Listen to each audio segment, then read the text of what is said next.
se rapproche plus de cette définition, c'est-à-dire un ensemble de personnes qui ont fait la quasi-majorité, les grandes écoles qui sont connues, les universités. On va le retrouver, par exemple, dans les grandes entreprises, on va les retrouver dans les médias, on va retrouver cette élite aussi intellectuelle qui a un pouvoir d'opinion pour guider l'opinion, et aussi, on va le retrouver dans le pouvoir politique et judiciaire. Maintenant, que j'ai posé ces repères, ces petits repères, qu'en est-il des Comores? Parce que je vais aller vite, on est 3 aujourd'hui, on ne va pas rester longtemps.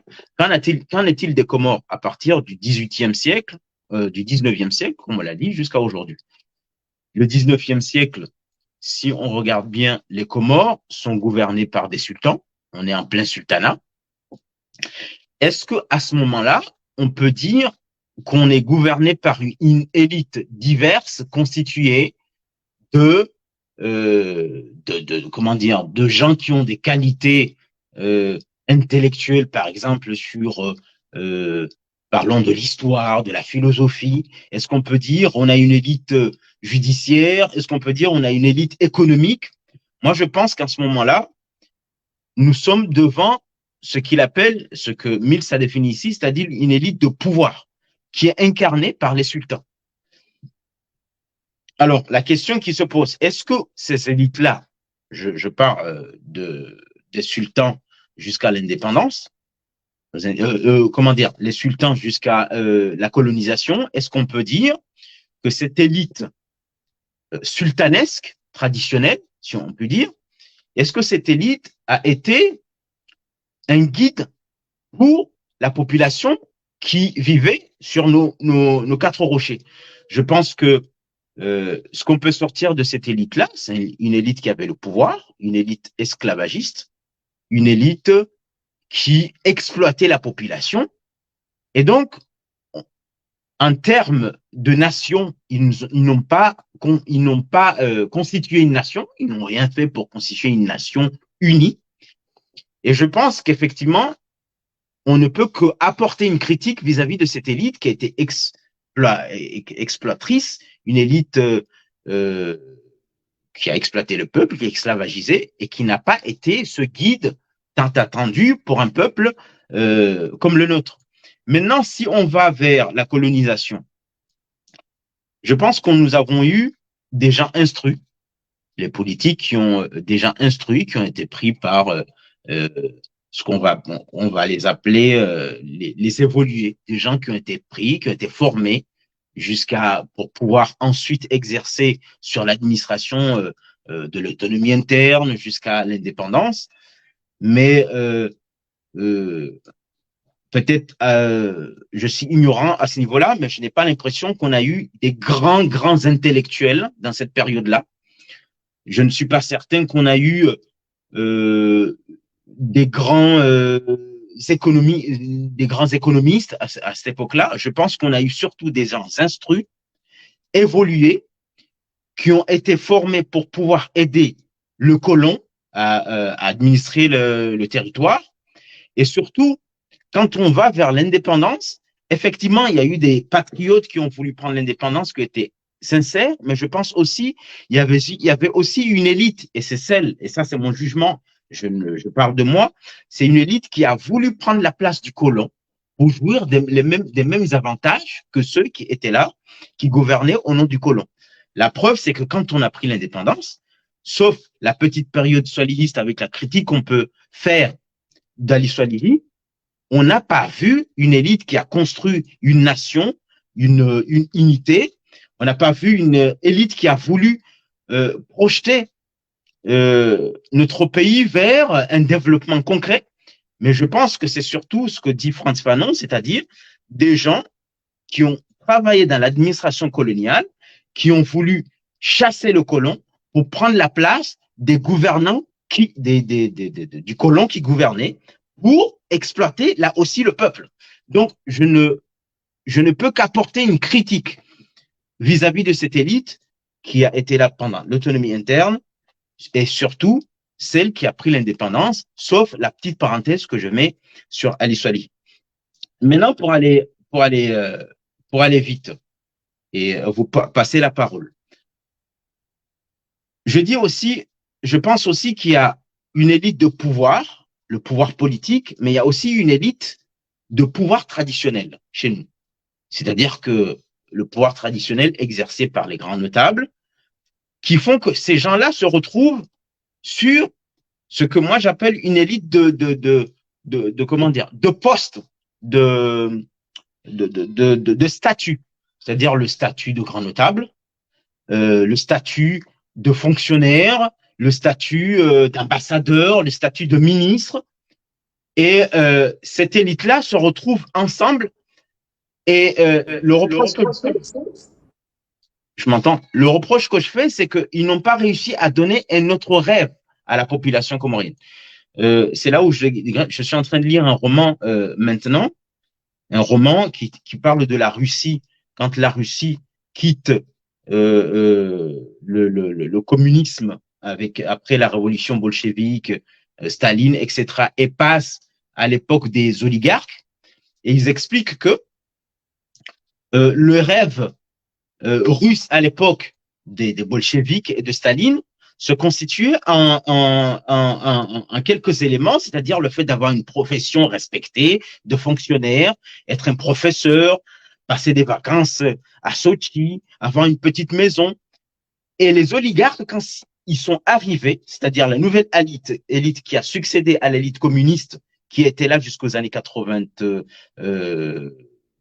avec la chute du mur de Berlin, ils ont réussi à transformer ce rêve russe d'avoir juste un bon poste, d'avoir une petite maison, de pouvoir aller en vacances, c'est-à-dire la période communiste.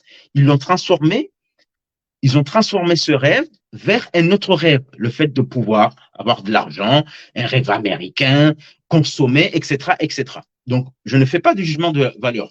Je dis tout simplement que le rôle aussi de l'élite, c'est de donner un rêve à une population. Et le problème de l'élite comorienne, que ce soit l'élite de pouvoir ou l'élite traditionnelle, n'a rien fait pour changer le rêve comorien. La dernière fois, on discutait ici avec des amis qui disaient quel est le rêve comorien. Je pense que le rêve comorien reste un rêve de chéo soit traditionnaliste, ou un rêve de chéo de poste, c'est-à-dire de ministre, mais qui se confondent dans le chéo tout simplement. Et le problème, c'est que l'élite comorienne n'a pas pu transformer tout ça ou changer tout ça et donner une autre orientation au peuple comorien et lui attribuer un autre rêve qui va accompagner les esprits pour un développement ou un progrès vers autre chose. Et je m'arrête là, je compléterai pour vous laisser la parole et pour pas la monopoliser. Voilà. Oui, Abdoul, je ne sais pas si Rafsa veut réagir avant d'enchaîner sur ma présentation, mais j'ajouterai sur le rêve comorien. Depuis l'arrivée des colons, je pense qu'il y a un rêve qu'on fait semblant de ne pas voir, mais la question de l'argent, c'est une question qui s'est immiscée dans nos moindres relations intimes, dans nos familles, dans nos amitiés. Je pense que ça fait partie aussi quand même du rêve de nos élites, c'est-à-dire faire partie de l'élite pour pouvoir avoir un peu d'argent dans un pays où on galère pour avoir un peu plus d'argent. Donc il y a le rêve du Chéo, mais je pense qu'il y a aussi la question de l'argent qui pousse beaucoup de ces élites, dont des gens de notre génération, à abandonner leurs idéaux d'antan, quoi. Donc, moi, ma présentation de ce soir s'intitule en gros la socio-histoire des élites délinquantes comoriennes du 19e siècle à nos jours. Comment se fait-il qu'aux Comores, on a des élites délinquantes? On parle beaucoup des délinquants, des jeunes délinquants, des jeunes qui vont voler la petite boutique d'en face, qui vont cambrioler la maison d'en face pour prendre un peu d'argent. Mais il faut qu'on pose la question, c'est que notre pays est peuplé d'élites délinquantes. Mais avant d'entrer dans le vif du sujet, je voudrais quand même rappeler la citation de Frantz Fanon, qui a un peu inspiré la thématique de ce jour. Frantz Fanon, il dit, je le cite, « Chaque génération doit, dans une relative opacité, découvrir sa mission, l'accomplir ou la trahir. » Cette citation est issue du livre de Frantz Fanon, Les damnés de la terre.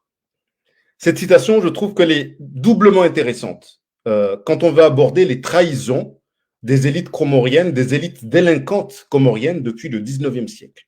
Franck Fanon, il nous invite à ne pas trop juger sévèrement les générations passées, parce que nous, qui sommes aujourd'hui dans la position de juger, on ne sait pas si on se retrouve dans la position d'un ministre. Est-ce qu'on ne va pas prendre l'argent et donner à notre famille, notre village, notre région? Est-ce qu'on ne va pas faire comme les autres qui sont au pouvoir ou qui ont été au pouvoir jusque-là? Mais en même temps, il nous dit, c'est important de se rappeler des temps passés pour pouvoir se rendre compte que durant ces époques-là, dans la population, il y avait des gens qui étaient contre ces élites délinquantes. Et donc, c'est ma présentation de ce soir. Les gens vont peut-être avoir l'impression que je vais trop loin dans le passé, mais c'est très important de présenter ces phénomènes du passé pour comprendre pourquoi aujourd'hui, aux Comores, on a encore une grande majorité d'élites délinquantes. Qu'est-ce qui s'est passé au 19e siècle, au moment où la France arrive aux Comores?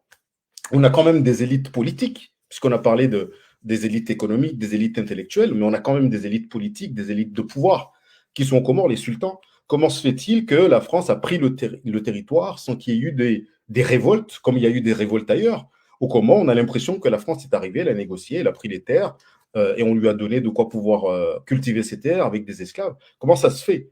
Et en fait, c'est ma présentation de ce soir, c'est de montrer que au moment où la France arrive, il y a des Comoriens qui étaient contre la France. Et ces Comoriens qui étaient contre la France, ce ne sont pas en majorité les élites, c'était le petit peuple paysan comorien, le petit peuple esclave, les esclaves qui étaient là, qui ont fait des résistances, et ces résistances ont été enterrées, cachées. Et donc, je pense que c'est important, à l'heure où on se trouve aujourd'hui, où on demanderait, où on espérait que le peuple comorien se soulève contre d'innombrables injustices auxquelles ils sont confrontés aujourd'hui au quotidien, de se rendre compte que par le passé, le peuple comorien s'est déjà soulevé, mais en fait, on a caché ces soulèvements. Et donc, inconscient qu'il est capable de se soulever, il ne bouge pas le doigt aujourd'hui. Et pourtant, dans le passé, on trouve d'innombrables moments où le peuple comorien a contesté le pouvoir délinquant qui les maltraitait. Donc, ce qui nous arrive aujourd'hui, c'est le fruit du passé. Et aujourd'hui, je pense que toute personne qui s'engage en politique aux Comores, il faut qu'il soit conscient qu'il est l'héritier, il porte un lourd héritage de traîtrise au peuple. Quand on s'engage en politique, on a espoir de faire partie des élites politiques.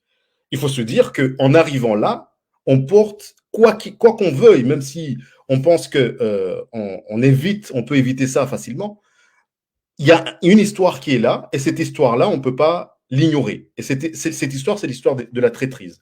Azali n'est pas juste l'héritier, n'est pas juste quelqu'un qui est arrivé du jour au lendemain, qui a pris le pouvoir, qui a décidé de falsifier la constitution, de trahir le peuple au lieu de le servir. Azali, c'est le fruit de l'histoire comorienne, au moins depuis le 19e siècle. Azali, c'est l'héritier d'Ahmed Abdallah Abderrahmane avec le régime des mercenaires. Et Ahmed Abdallah fut l'héritier des sultans du 19e siècle qui ont accueilli à bras ouverts les colons français et leur ont donné des terres cultivables avec des esclaves comoriens au lieu de s'unir entre sultans d'Anzouani, de Mouali, d'Ongazidia, de Maoré pour combattre les impérialistes, les sultans, au nom de leur lutte égoïste. En fait, ce que je vais montrer là, je vais commencer par l'histoire de Mayotte. Comment la France a commencé par entrer aux Comores. La France est entrée par Mayotte et ils ont trouvé un sultan qui s'appelle André Anzoli. On est dans les années 30 du 19e siècle, en 1830 à peu près. Et la France s'est vite rendu compte que André Anzoli était prêt à leur laisser le territoire parce qu'il commençait à avoir peur que les sultans de Nzouani et de Mouali prennent contrôle le territoire de Mayotte. Et en fait, moi, je me rends compte qu'à ce moment-là, au 19e siècle, la nation comorienne pouvait naître au sein de notre propre île. Les sultans se sont tellement battus entre eux qu'à terme, on aurait fini par créer une nation. Mais le colon français est venu arrêter l'histoire telle qu'elle aurait pu, après on ne peut pas savoir, mais telle que j'imagine qu'elle aurait pu se produire. Je pense qu'à la fin du 19e, début 20e, on aurait eu une nation comorienne qui se serait créée sans l'intervention extérieure de qui que ce soit. Et André Anzoli, qui était le sultan de Mayotte, à ce moment-là, il décide de donner à Philippe Passot, qui était l'administrateur colonial à l'époque, de lui donner le territoire de Mayotte et lui a donné des esclaves, parce que c'était des sultans esclavagistes. Nos élites, à ce moment-là, c'était des sultans esclavagistes. Il lui donne des esclaves, il lui donne des terres, et tout ce qu'il voulait, c'était pas l'amélioration des conditions de vie des Comoriens de Mayotte à l'époque, mais c'était seulement pour son propre intérêt, pour que le colon français s'occupe de ses enfants. Donc vous voyez tout de suite le lien avec ce qui se passe aujourd'hui. Hein. Les gens arrivent au pouvoir, ils pensent à leurs enfants et à leur famille. On a l'impression qu'il n'y a pas de lien, mais il y a un lien direct en fait. Le fait de gouverner en pensant à soi, c'est un héritage du passé. Et c'est exactement ce qu'il a fait André Anzoulli.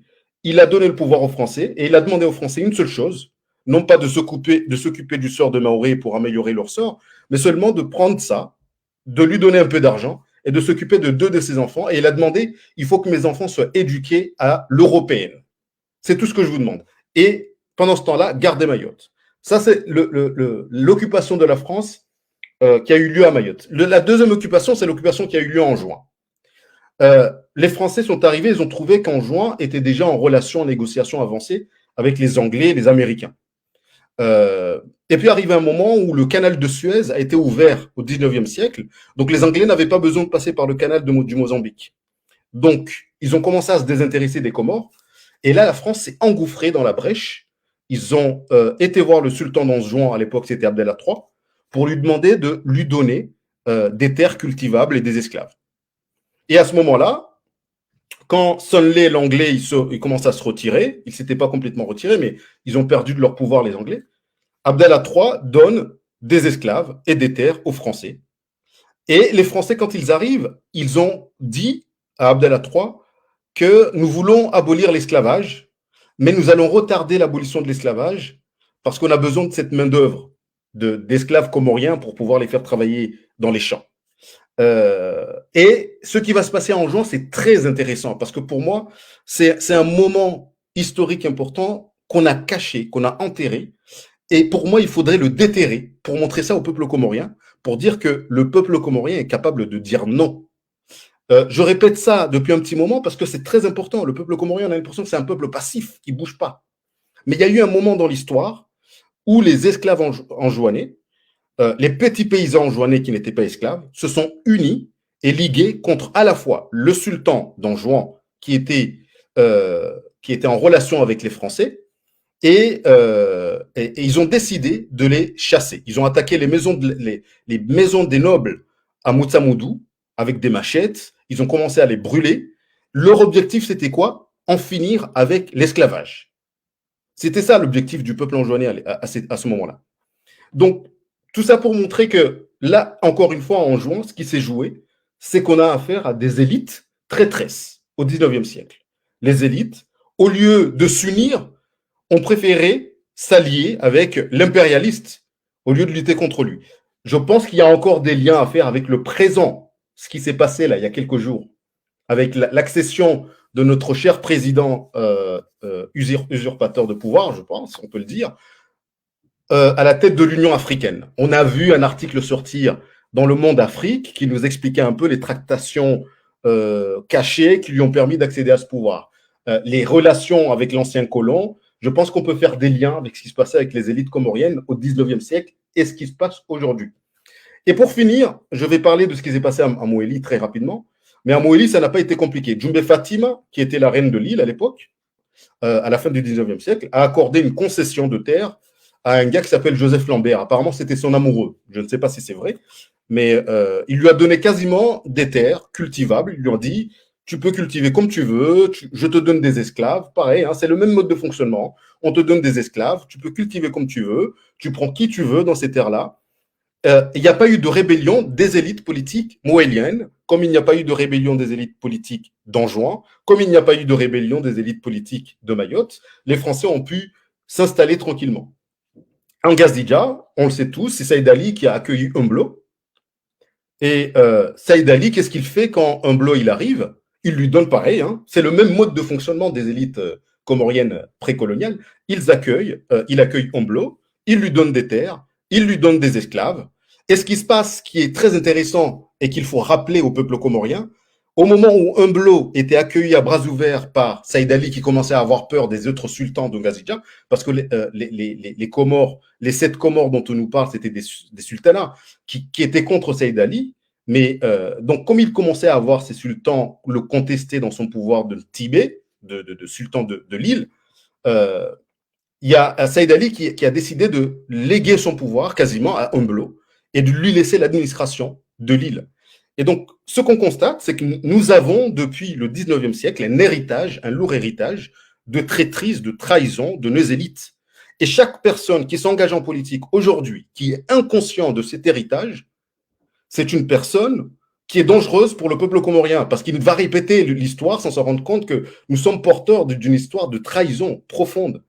Et en fait, ce qui se passe, je finis là-dessus, au moment où Humblo va avoir les terres à Hambou, pour construire sa société Bambao, le peuple paysan comorien et les esclaves comoriens qui allaient travailler pour lui ont commencé à refuser la maltraitance de Humblo. Et Humblo, il se plaignait, on le voit dans les archives, Humblo se plaint que le peuple comorien d'Ongazidia ne veut pas travailler, alors qu'il a des, comment dire, il entend des histoires sur Mayotte où les gens travaillent bien, il entend des histoires sur La Réunion où les gens travaillent bien, juste après l'abolition de l'esclavage à La Réunion, mais en Gazidia, on ne veut pas travailler. Et ça, pour moi, ça doit être une source de fierté. La fierté, c'est pas d'avoir des élites traîtresses, mais la fierté, c'est d'avoir des gens comoriens capables de dire non à un colon qui veut les exploiter. Donc, je vais m'arrêter là et laisser la parole à Hafsa. Mais pour moi, c'était important de brosser ce petit portrait historique de notre pays pour montrer qu'en fait, la trahison de nos élites depuis l'indépendance jusqu'à maintenant, c'est un héritage du passé.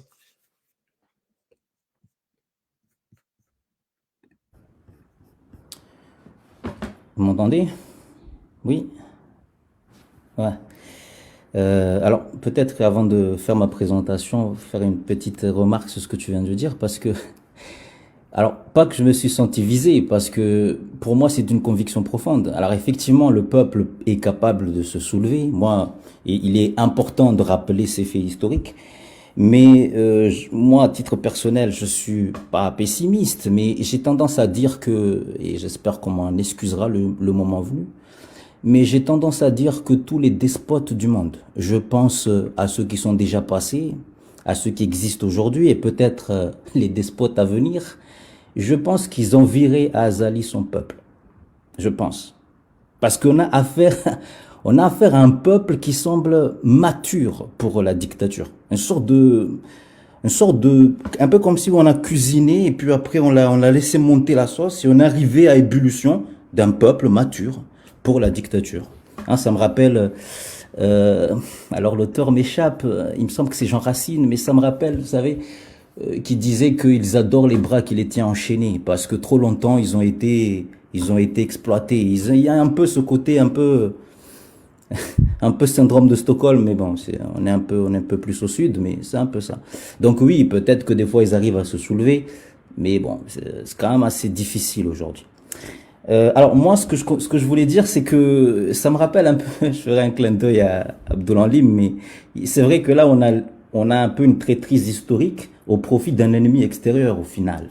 Mais en fait aujourd'hui, on a affaire à une traîtrise au profit d'un ennemi intérieur qui finalement, à certains égards, ça coquine un peu avec l'ennemi extérieur et on n'arrive pas tellement toujours à fixer une frontière étanche entre l'extérieur et l'intérieur, mais aujourd'hui, on a une traîtrise de l'élite au profit de l'ennemi intérieur. Et d'ailleurs, c'est là où c'est important, c'est que avant, on avait une source de la domination qui était clairement établie. Quand je parle d'avant, je remonte pas très loin, mais souvent la source de la domination politique, c'était la force. Ouais, quand vous avez un chef d'État qui veut s'éterniser au pouvoir, qu'est-ce qu'il y a de plus simple que de prendre les armes, aller chercher le poste radio, s'installer et dire c'est moi le chef. En fait, c'était ça la source de la domination. À la limite, si on devait chercher des élites traîtresses à ce moment-là, il faudrait aller le chercher chez le général, chez le colonel. Vous voyez? Parce qu'il va servir d'outil, d'instrument pour instaurer une domination au profit d'un ennemi intérieur et on va dire en opposition aux intérêts du peuple. Mais aujourd'hui, les choses ont changé et c'est là où je voulais intervenir. C'est-à-dire qu'aujourd'hui, s'il te plaît, quand tu dis que tu penses qu'il y a une élite traîtresse au service d'un ennemi intérieur, est-ce que tu peux aller un peu plus en profondeur pour que les gens comprennent? Ah, mais là, j'y arrive. Donc, en fait, ce que je voulais dire, c'est que aujourd'hui, les instruments de la domination, ils ont changé. Il y a quelque chose de très important qu'il faut garder à l'esprit, puisque on est dans une démarche d'éducation populaire. Il faut savoir que en Afrique, il y a quelque chose d'important qui s'est passé. Souvent, on parle des printemps arabes en disant ouais, voilà, il y a eu la révolution, etc. C'est cool. En réalité, le printemps, il a eu lieu en Afrique bien avant. C'est-à-dire, il y a eu en Afrique ce qu'on appelle le tournant démocratique des années 90, qui a d'ailleurs débuté au Bénin. En plus, on le trouve au Tchad, etc. C'est-à-dire qu'à un moment donné, au début des années 90, il y a eu un peu partout en Afrique ce qu'on appelait un peu vulgairement les forces vives des nations, qui ont décidé que c'était fini. On n'en voulait plus des anciens régimes post-coloniaux marqués par la personnalisation du pouvoir ou par les régimes militaires, et qu'il fallait en finir avec ça. Et donc, on a vu émerger un peu partout en Afrique des conférences nationales souveraines, des assises nationales. Et quand aux Comores on dit ce qu'on a fait en 2016, c'était génial, on a inventé la roue. En réalité, les conférences nationales et les assises, c'est quelque chose de très très ancien. Ça commence depuis les années 90. D'ailleurs, même nous, aux Comores, on en a fait une, des conférences nationales. On en a même fait une. Oui. On a même fait une qui a d'ailleurs accouché de la Constitution de 92. On a fait une conférence nationale. Et au moment de ces conférences nationales, on a décidé par le biais des constitutions, on a dit que désormais c'est fini, on va mettre en place ce qu'on appelle le nouveau constitutionnalisme africain et on va adopter des nouvelles constitutions et on va intégrer dans ces nouvelles constitutions on va dire tous les symboliques, tous les dispositifs qui sied normalement à une démocratie digne de ce nom. Et donc, on a prévu les déclarations des droits, on a prévu les juges qui contrôlent les constitutions, on a prévu les élections libres à intervalles réguliers, on a prévu plein de choses dans les textes qui sied aux démocraties.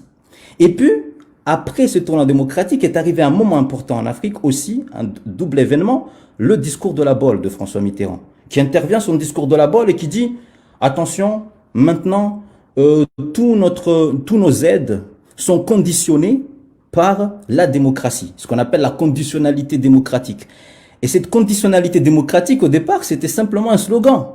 Après, ça a été intégré dans les instruments juridiques, c'est devenu une norme, que si vous voulez obtenir une aide au développement, vous avez besoin de faire patte blanche démocratique. Si vous voulez intégrer une organisation internationale, peu importe laquelle, c'est soumis à cette fameuse conditionnalité démocratique.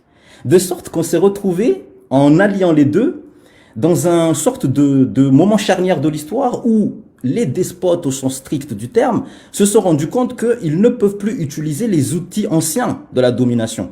Si vous faites un coup d'État ou si vous utilisez la force, vous allez sortir de la conditionnalité démocratique et vous allez sortir du nouveau constitutionnalisme. Il faut donc trouver un autre moyen, un autre outil, un autre instrument pour instaurer la domination. Et cet instrument, c'est quoi? C'est le droit. L'instrument qu'on va utiliser pour faire patte blanche à la conditionnalité démocratique, c'est l'instrument juridique. Le despote ne va plus tirer un coup de fusil. S'il veut rester au pouvoir, il va réviser la Constitution. Vous voyez? Il ne va plus faire comme Mobutu. Ouais, il va pas pendre ses opposants dans les rues de Kinshasa. Il va lui coller une procédure juridictionnelle. Vous voyez? Il va lui coller une procédure juridictionnelle. On va plus faire le multiparti, on va plus faire le parti unique. On va faire une loi sur les partis. Vous voyez? C'est-à-dire qu'on a un instrument. L'instrument de la domination a changé. Mais ça ne vous aura pas échappé que Denis Sassou Nguesso ou Azali ou je ne sais qui ne sont pas des juristes. Ils n'ont pas ce savoir-faire. Donc, qu'est-ce qui va se passer? On va aller chercher une élite formée qui a ses compétences et on va l'utiliser comme instrument pour venir imposer la domination. Et en fait, cette élite qu'on trouve un peu partout dans tous les domaines, mais c'est peut-être une malformation ou un biais de formation. Je considère que l'élite du monde juridique, elle est... Alors, on peut pas mettre des degrés dans la traîtrise, mais je pense qu'il faudrait la mettre au niveau du monde juridique. Parce que c'est là, elle est l'instrument de la domination aujourd'hui, c'est le droit. Et donc, quand vous avez une élite, par exemple, quelqu'un qui va aider, par exemple, à la communication, par exemple, parce que celle-là, elle est apparente. La personne qui va trahir, parce qu'elle a des compétences dans la communication, et qui va trahir le peuple pour aller dans ce sens-là, il va simplement permettre de transmettre une décision déjà prise. Vous voyez? Il n'est pas dans la sphère de la décision. Mais l'élite juridique, lui, il est dans la sphère de la décision. Il participe à l'affaire et il participe à l'imposer au peuple. Après, derrière, certains vont relayer cela. Quand Azali a transféré les compétences de la Cour constitutionnelle à la Cour suprême, il a utilisé un article 12-4 de la Constitution. C'est pas l'article 12, hein, ni le -1, ni le -2, le -4. C'est un article que tout le monde, que personne n'en avait connaissance. Il y avait même des juristes qui l'ont découvert. Vous pensez qu'Azali a connaissance de l'article 12-4? Il ne sait pas ce que c'est. Mais parce qu'il y a une élite qui a un savoir-faire, c'est même pas un savoir, hein, parce qu'à mon avis, on n'a pas formé des juristes qu'un savoir, c'est des juristes qui ont un savoir-faire, qui ont de la technique juridique. Et on a atteint ces juristes qui ont un savoir-faire, qui ont dit, Monsieur le Président, c'est assez simple. Il existe un article 12-4 qui dit que vous pouvez vous octroyer les pleins pouvoirs. Utilisez-le. Vous avez tous les pleins pouvoirs. Et c'est comme ça qu'on va arriver à détourner et à trahir on va dire l'intérêt général au nom du peuple. C'est cela, en fait, le problème. C'est pour ça que aujourd'hui, quand on voit des réminiscences des coups d'État qu'il y a au Mali, etc., pour moi, c'est une sorte de rechute, en réalité. Mais le vrai instrument du pouvoir, le vrai instrument de la domination aujourd'hui, c'est l'instrument juridique à cause de cette conditionnalité démocratique. C'est-à-dire qu'il faut mettre un vernis de juridicité dans tout le mal que l'on fait. Comme ça, eh ben, ça passe mieux. Vous voyez? Mais ce vernis, ce n'est pas le sultan Abdallah qui l'a, par exemple. Parce que lui, il avait d'autres outils à vendre. Mais nos sultans actuels, ils n'ont pas cette connaissance-là. Donc, ils ne peuvent pas eux-mêmes être l'instrument de la traîtrise. Ils sont obligés d'avoir un instrument média qui va médiatiser la traîtrise. Et cet instrument média, c'est cette élite, notamment du monde juridique, qui va fermer les yeux. Hein. Ce sont les juges à la Cour suprême qui vont fermer les yeux. C'est les avocats qui vont accepter, certains d'entre eux, de jouer la comédie devant des cours qui n'en sont pas une. C'est le conseiller juridique qui va aller déterrer un texte pour pouvoir utiliser, pour que le président assied encore sa domination. C'est cet instrument-là qui est dans la traîtrise. Vous voyez? Donc, effectivement, il y a des degrés dans la traîtrise, ou peut-être pas, mais celle du monde juridique, elle est bien grave. Et c'est pour ça que je finirai, comme ça on peut en discuter. Si je devais oser une comparaison, et Dieu sait que je suis quand même de nature très prudent, je dirais par exemple que, pour que les gens y comprennent, par exemple, moi, à titre personnel, je trouve par exemple que Goebbels, par exemple, il est moins dangereux. Vous voyez? Goebbels, il faisait que propager une idée qui était déjà établie. Vous voyez? Mais Carl Schmitt et tous les juristes du Troisième Reich, eux, ils étaient plus dangereux. Parce que eux, ils ont fait la constitution du Troisième Reich, ils ont légiféré la solution finale, ils ont légiféré la loi de propagation, de domination allemande, ils ont tout fait. Tout ce que Hitler a fait, Hitler l'a fait par la loi. Donc vous voyez, cette élite, parce que, vous savez, Abdul me disait, on a une élite de pouvoir et on a une élite de statut. Le pouvoir, c'est un pouvoir qui se donne à voir. Vous voyez? Mais il y a le pouvoir qui se donne pas à voir. Vous savez, ce pouvoir un peu, le pouvoir un peu qui est dans les couloirs, dans les interstices. Vous voyez, ce pouvoir-là qui se donne pas à voir, qui est même plus vicieux parce qu'on peut même pas un jour leur demander des comptes. Eh ben, ce pouvoir qui se donne pas à voir, c'est là où se loge l'élite traîtresse. Elle se loge là parce qu'elle a été formée pour pouvoir servir peut-être l'intérêt général si on est un peu naïf comme moi. Mais elle arrive à produire l'inverse parce que nos ennemis intérieurs aujourd'hui n'ont pas ces moyens-là. Donc ils ont besoin d'avoir un relais.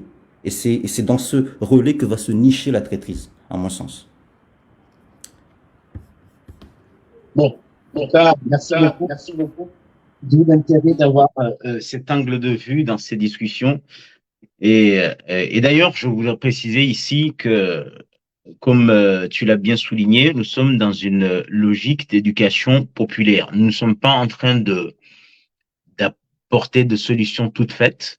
L'idée ici, c'est qu'on se nourrisse des réflexions de tout un chacun, déjà nous trois, qui permet aux autres de formuler des réflexions ou bien d'outiller d'autres pour comprendre les questions qu'on soulève ici. Donc, l'idée ici, il n'y a pas de prétention de donneur de leçons, mais de permettre à travers ces outils-là, et je pense que vous vous inscrivez dans cette logique-là, c'est que de se donner des éléments de réflexion sur les questions qui sont en rapport avec l'actualité qui nous entoure, ou en tout cas l'histoire qui se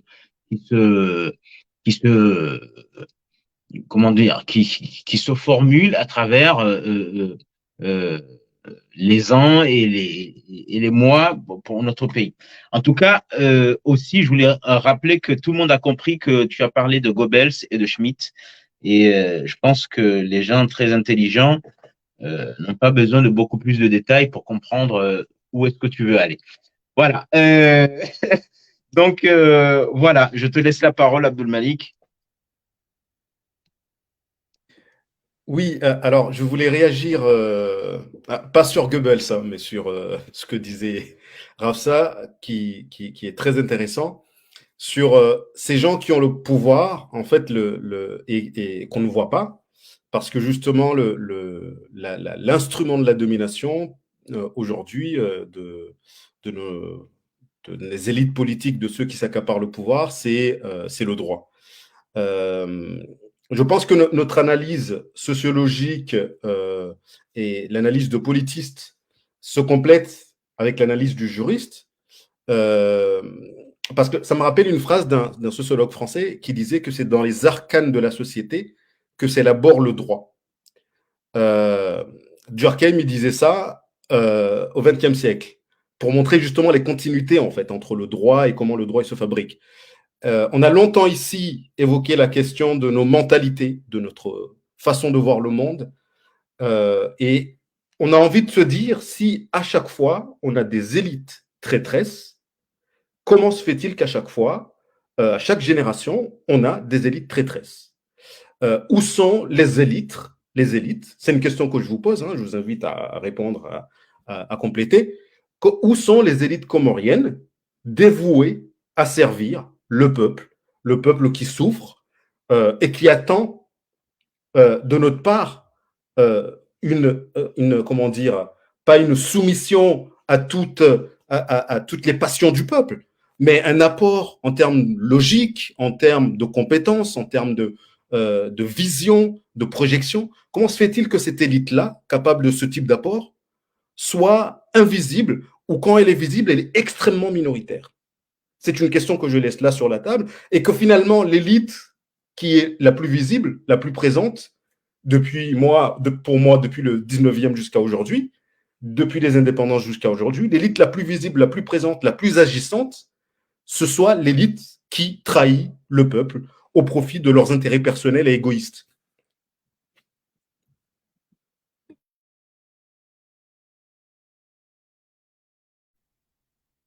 Léa, Rafsa ou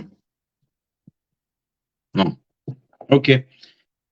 Non, mais en fait, moi, je dirais qu'en fait, cette élite-là, sans prétention aucune, elle est là devant vous. On est trois là. Et elle est où, cette élite-là? Elle est à l'extérieur. Elle est à l'extérieur. Non, mais il faut dire la vérité. Elle est à l'extérieur. Pourquoi? Parce que d'abord, à l'extérieur, on reconnaît son talent. Elle n'a pas besoin d'aller à Haraya pour accueillir Azali et pour manger. Voilà. Donc ici, on reconnaît son talent. Elle peut gagner sa vie d'une manière honnête. Et surtout, cette élite-là, celle sans prétention aucune, cette élite qui se veut intellectuelle, qui doit guider à travers. C'est ce qu'on essaie de faire ici, d'éclairer le peuple. Vous voyez ce que je veux dire? Cette élite-là est minoritaire, effectivement. C'est-à-dire, c'est là où moi je parle de traîtrise de cette élite intellectuelle. Là, je parle de l'élite intellectuelle. L'élite intellectuelle doit avoir une honnêteté de discours quand elle s'adresse au peuple.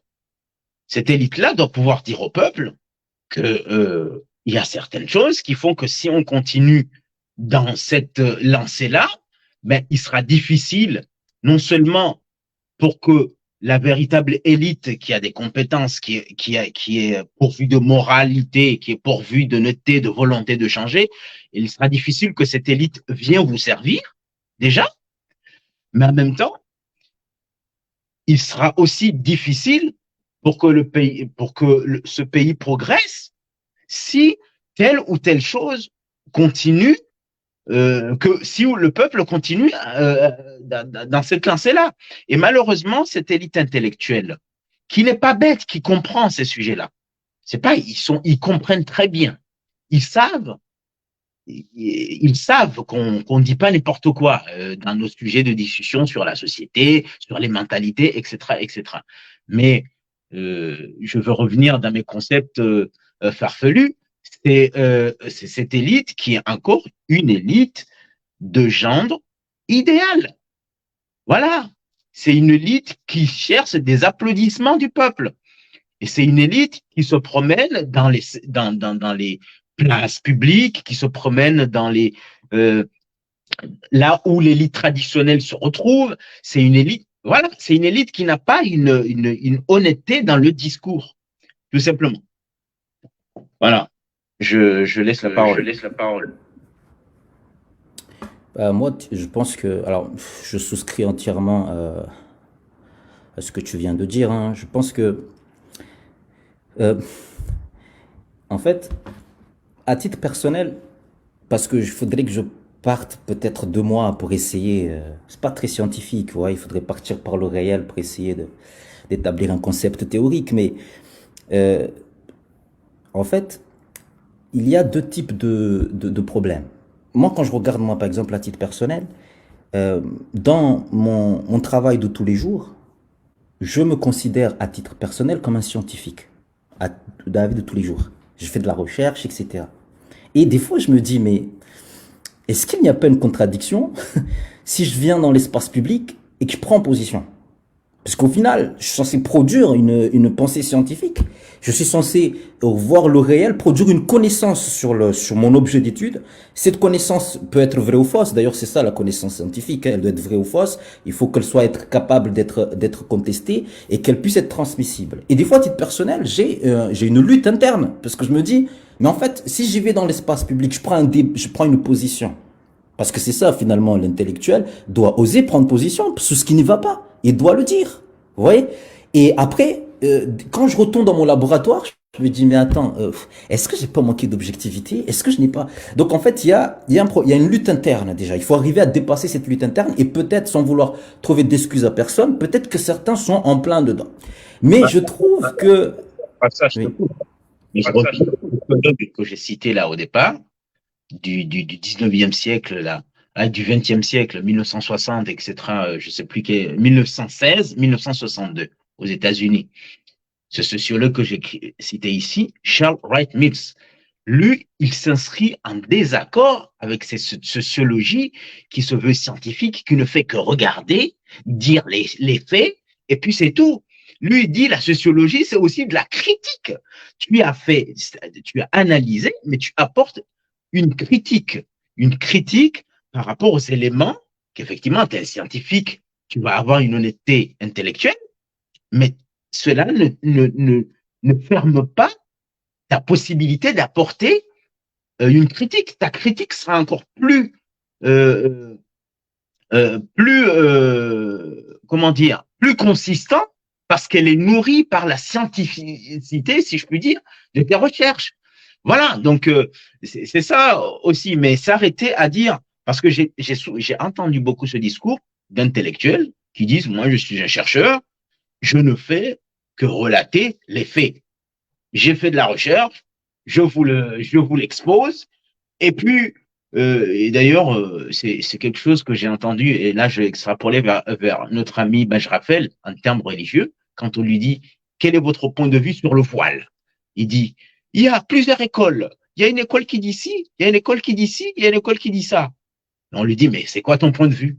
Non, moi je ne donne pas mon point de vue. Chacun de faire son chemin. Je suis pas d'accord. Je suis tout à fait d'accord avec ça. Parce que moi, je considère, après, c'est là la différence. Parce que moi, je m'inscris pas dans cette logique de la scientificité pure et dure. Moi, je considère, et je pense l'avoir montré, et je peux vous assurer que c'est très compliqué. Moi, je considère que ma science juridique à moi, elle ne doit pas s'épuiser dans les colloques, elle ne doit pas s'épuiser dans les amphithéâtres. C'est pour ça que j'estime que je dois participer au débat public, non pas dans la prétention, comme on a pu croire, de venir dire je vulgarise, etc. C'est-à-dire que je participe dans le débat public Parce que j'estime que si jamais j'éclaire, le citoyen plus tard va pouvoir débattre. Je vais pas fabriquer l'opinion à sa place. Je veux lui donner les moyens d'éclairer le débat, puisque c'est ça mon rôle d'intellectuel, pour qu'il puisse lui après se faire sa propre opinion. Je ne veux pas, parce que je suis sûr au moins que son opinion est éclairée. Et s'il ne va pas dans mon sens, mais au moins j'ai essayé d'éclairer l'opinion. Et ce que je voulais dire aussi, c'est que, en fait, il faut oser aller jusqu'au bout. Et c'est peut-être là le problème, il est chronologique, il est presque historique. C'est-à-dire que aujourd'hui, l'élite, à mon avis, pour qu'elle se fasse attendre, elle ne peut plus fonctionner, en tout cas l'élite intellectuelle, elle ne peut pas fonctionner comme ça fonctionne ailleurs. C'est-à-dire qu'aujourd'hui, nous, on est obligé, si on veut peser sur les événements au sens strict du terme, on doit oser l'intervention politique. La politique au sens noble du terme. C'est pas la politique galvaudée. La politique c'est quoi? C'est s'intéresser aux affaires de la cité. Moi, en tant que citoyen, je suis politique. C'est pour ça que être apolitique, moi, ça m'a toujours fait doucement rigoler, mais bon, c'est un autre débat. Donc, le fait c'est-à-dire qu'on doit aller là où il y a la sphère de décision. On n'a plus le temps. Vous savez, le truc de dire, il faut conscientiser le peuple, il faut, etc., etc. Je suis tout à fait d'accord, mais je pense qu'on est arrivé à un moment de l'histoire où on n'a plus le temps. C'est-à-dire qu'on peut aller chercher à conscientiser, mais on n'a plus le temps. C'est fini.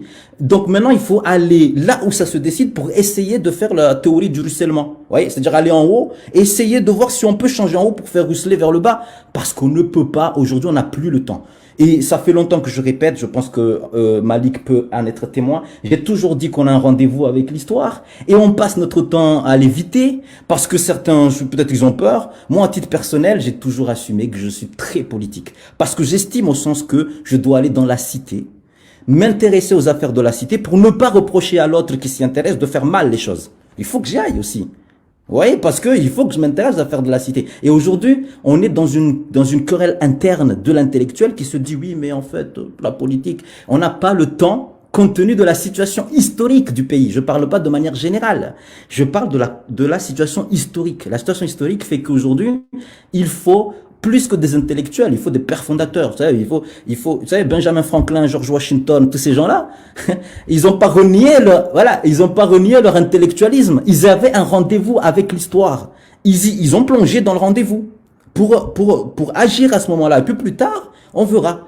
Et je pense que c'est comme ça. Si on veut être visible, il faut accepter ce rendez-vous avec l'histoire et essayer de dépasser nos querelles parce que évidemment je suis pas d'accord avec Abdullah Lim sur certaines choses, je suis pas d'accord avec Malik, mais après on se dit bon, chacun reste dans son coin et puis après c'est moi qui ai toujours raison. Vous savez, moi j'ai raison et lui il a tort. Non, au bout d'un moment il faut des pères fondateurs et si on refuse de l'être, à quoi ça sert tout ce qu'on a appris? Oui, mais alors, quand est-ce que je le fais? Si je reste dans mon coin, je dois aller chercher la dimension politique. Je suis convaincu que c'est là où se niche notre participation dans l'histoire. Après, de manière générale, ça peut se débattre, mais notre rendez-vous avec l'histoire, il est là. Et pour aller dans ton sens, Rafsa, je pense que on est complètement d'accord. Hein. De toute façon, ça fait un moment que moi, je me rappelle il y a quelques années avec Abdullah Lim quand on discutait, j'étais dans la posture du scientifique, du social, le sociologue, qui doit regarder la réalité sociale avec recul. Mais cette façon de regarder, d'être un intellectuel qui est en dehors de la société, et qui en même temps se plaint de ce qui se passe dans la société, cette façon de faire, c'est une façon qui est complètement caduque, dépassée, et je pense qu'il faut l'enterrer complètement, surtout qu'on vient d'un endroit qui n'est même pas encore complètement lancé. Tu parlais de père fondateur. Je pense que ce pays doit enfin pouvoir entrer dans la modernité. On n'en est pas encore là. On ne peut pas se permettre d'être l'intellectuel qui prend de la hauteur ou qui prend du recul et qui s'écarte de la chose publique. C'est plus possible. D'autant plus que la réalité politique, sociale, juridique, elle vient toujours dans ton assiette. Thomas Sankara, il disait on cherche l'impérialisme, on cherche la politique. Regardez dans vos assiettes. Quand vous mangez, vous avez la politique. Quand vous n'avez pas à manger, vous avez la politique. La politique, elle est partout. Quand tu es malade, tu n'arrives pas à te soigner, c'est la politique.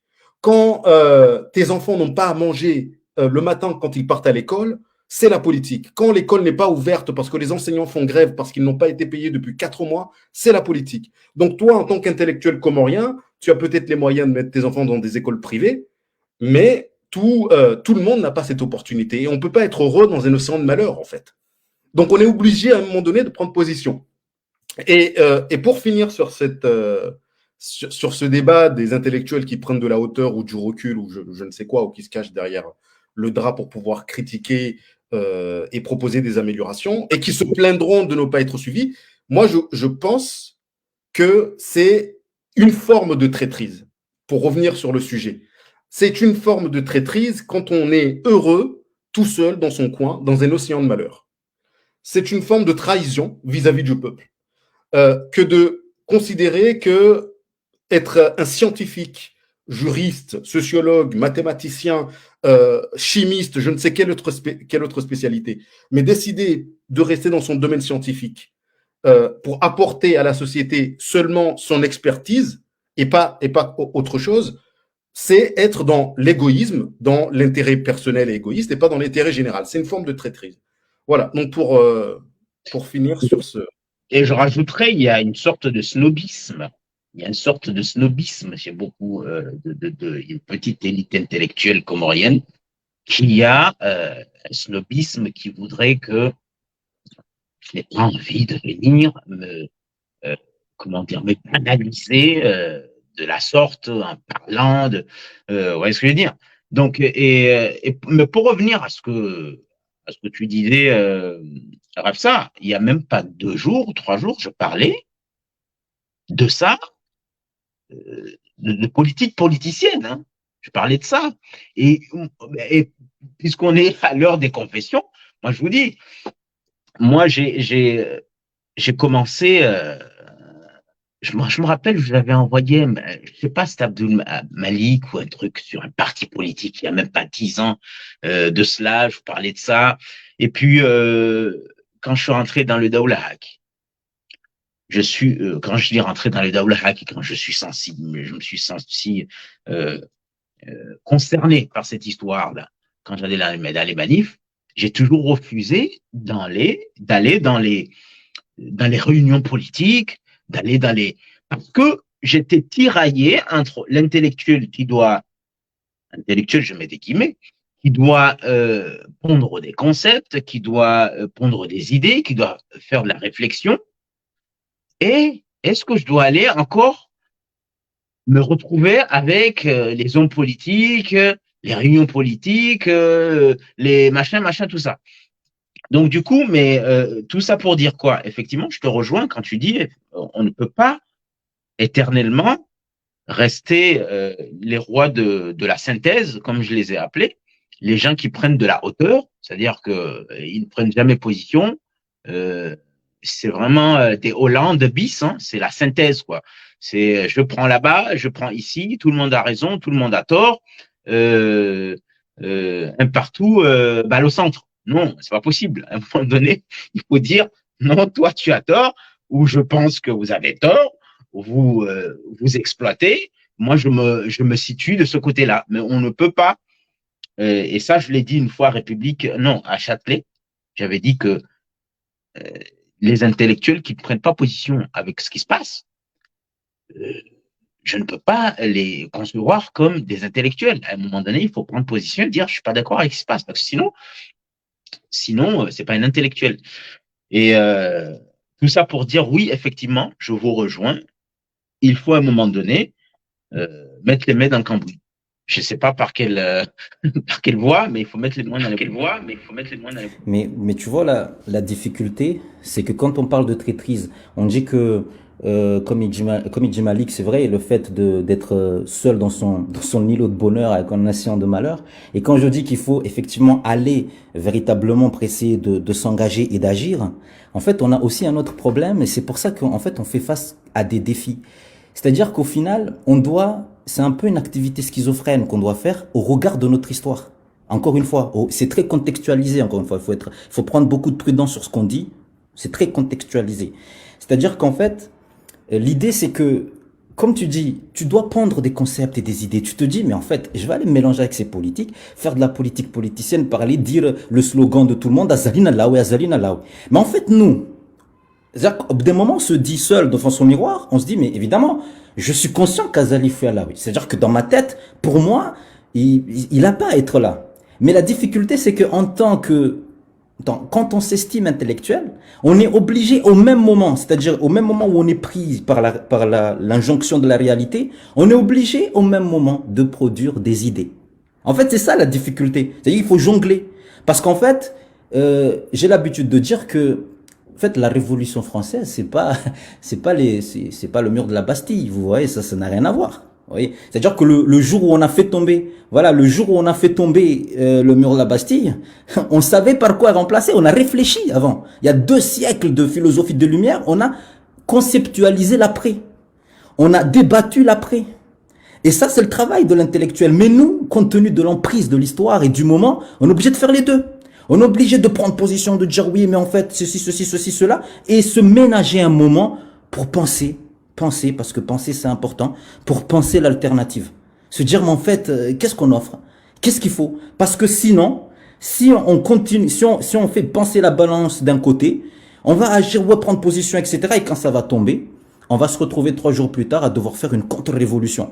Parce que ce qui va pousser là va être encore pire que ce qu'on a fait tomber parce qu'on n'a pas pensé l'alternative. Et penser, c'est quelque chose qui est un grand mot au Comore. En fait, c'est devenu un gros mot. Alors qu'on doit penser. Si on s'estime qu'on doit le faire, qu'on est un intellectuel, qu'on doit participer, on doit penser. Et comment arriver à gérer tout ça? Comment arriver à gérer le moment présent de ma prise de position nécessaire parce que je dois me battre pour l'intérêt général, mais en même temps avoir assez de recul pour analyser, penser, produire des concepts, essayer de penser l'alternative. Ouais, c'est ça qui est très difficile. Parce que moi, on va me dire, par exemple, est-ce que ce qu'il a fait Azali, c'est légal? Moi, je vais penser tout mon temps à réfléchir si c'est constitutionnel ou pas. Mais est-ce que j'ai pris mon temps à moi de penser la constitution de demain? Est-ce que j'ai pensé les institutions de l'alternative? Est-ce que j'ai eu ce temps-là de le faire? Vous voyez, c'est ça en fait la difficulté qui est devant nous.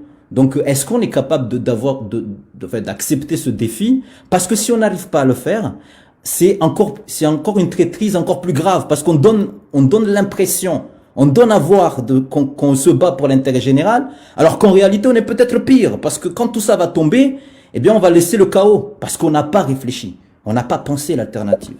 Ce qui s'est passé dans la révolution comment dire, le printemps arabe, etc., ce qui s'est passé au Burkina Faso, parce qu'ils ont quand même fait une révolution en chassant Blaise Compaoré, c'est parce que, effectivement, contrairement aux États-Unis, où il y a eu Madison, John Jay, contrairement en France, où il y a eu les Lumières, etc., il n'y a pas eu cet exercice de projection du lendemain après-révolution. Maintenant, je pense que Abdul Malik, sauf si tu as quelque chose à rajouter, il faudrait laisser les questions à ceux qui nous suivent s'il y a des questions. Une bonne quinzaine de minutes ou 20 minutes pour qu'en fait, on puisse fermer l'émission.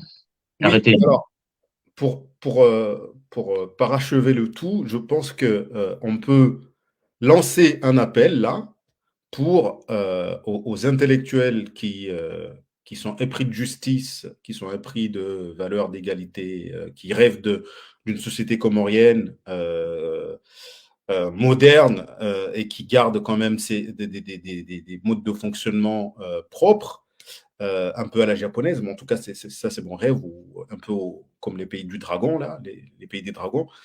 On lance un appel à ces intellectuels-là, venez, on pense l'après. Venez, on pense l'après.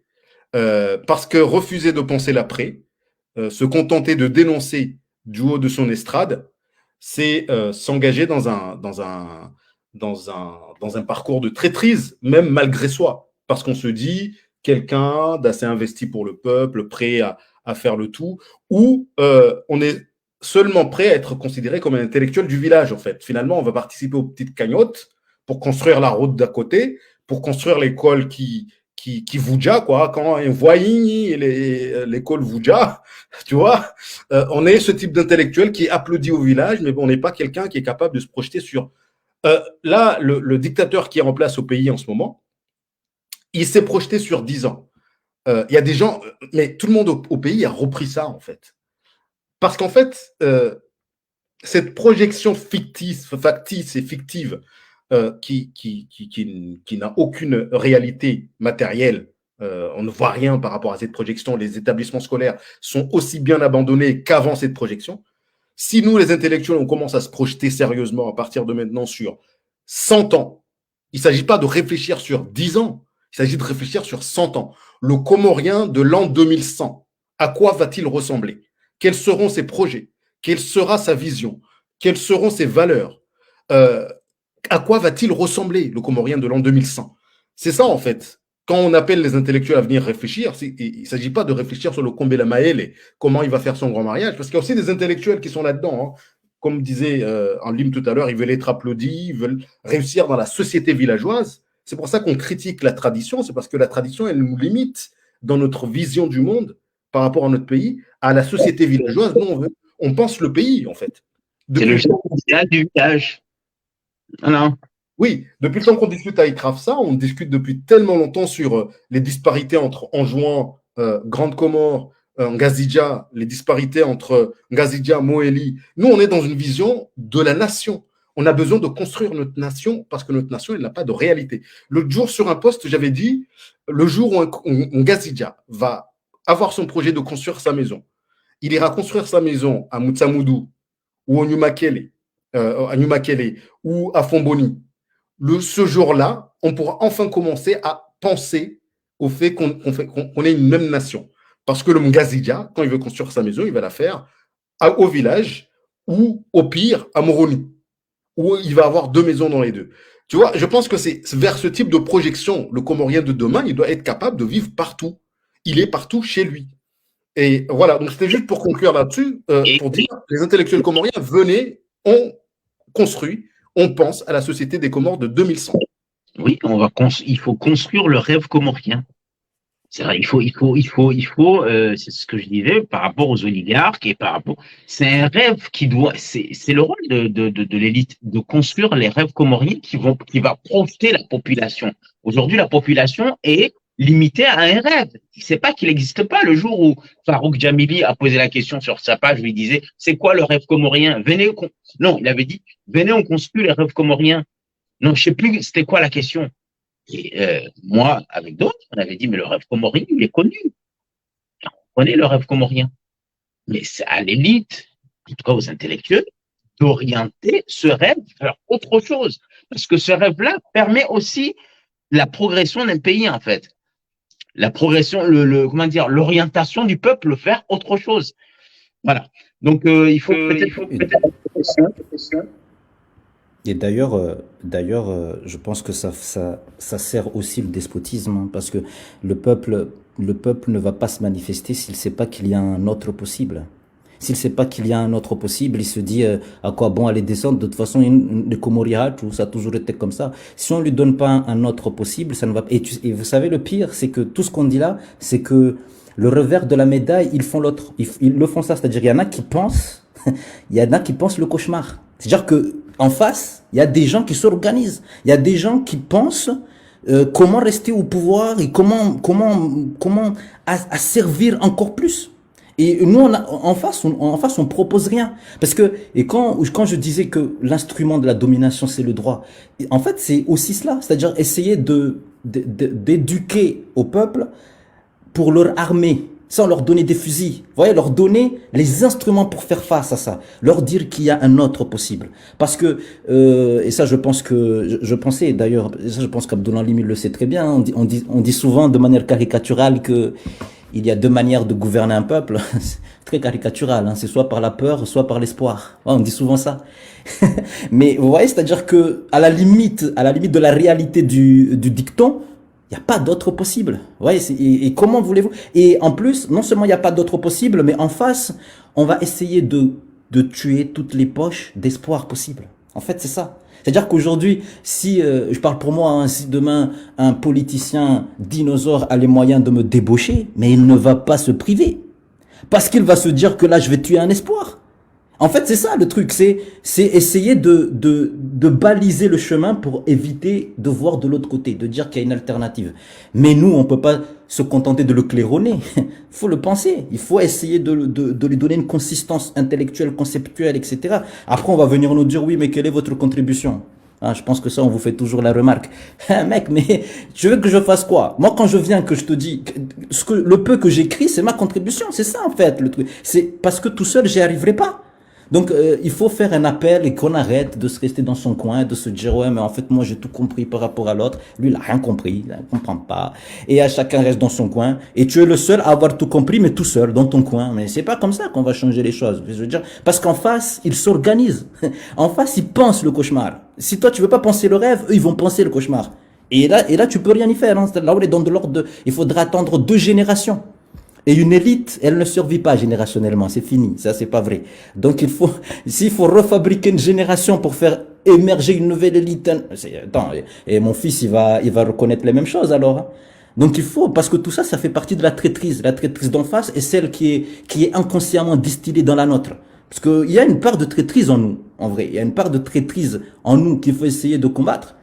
Et c'est cela, c'est ce reniement. Voilà, on veut pas penser. Mais en même temps, c'est difficile. Il faut que je pense, mais en même temps, je suis pris par l'injonction de la réalité. Il faut réagir. Et donc on a 2 pieds il faut savoir balancer.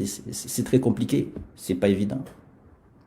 On va prendre les questions des auditeurs ou des téléspectateurs. On va prendre quelques questions. Mais en attendant les questions, justement, alors il y en a quelques-uns là. En attendant de marquer d'afficher les questions, je voulais réagir sur le fait de jouer ce double rôle là, un peu, tu disais schizophrénique, Rafsa. Je pense qu'on a quand même aussi des exemples. Thomas Sankara, pour moi, c'était un penseur au pouvoir. C'était quelqu'un qui disait des choses, qui réfléchissait, qui se projetait par rapport à sa société. Par exemple, tout récemment, on a découvert qu'il y avait des Burkinabés qui ont été formés à Cuba et qui sont revenus de Cuba, parce qu'ils y étaient pour étudier la médecine, qui sont revenus de Cuba dans les années 2000. Et en fait, au moment où ils sont revenus, Thomas Sankara, il était déjà plus au pouvoir, en fait. Mais ils étaient revenus avec leurs qualifications, etc. Donc Thomas Sankara, c'était quelqu'un qui se projetait sur, pas 10 ans, qui se projetait sur 30, 40 ans. Chez nous, Ali Swali, pour moi, quand je lis ses discours, ou quand j'écoute ses discours, c'était quelqu'un qui pensait et qui agissait en même temps. Il n'y a pas que, je cite les plus emblématiques, mais on a encore plein d'autres exemples. Donc, alors, je vais marquer les questions.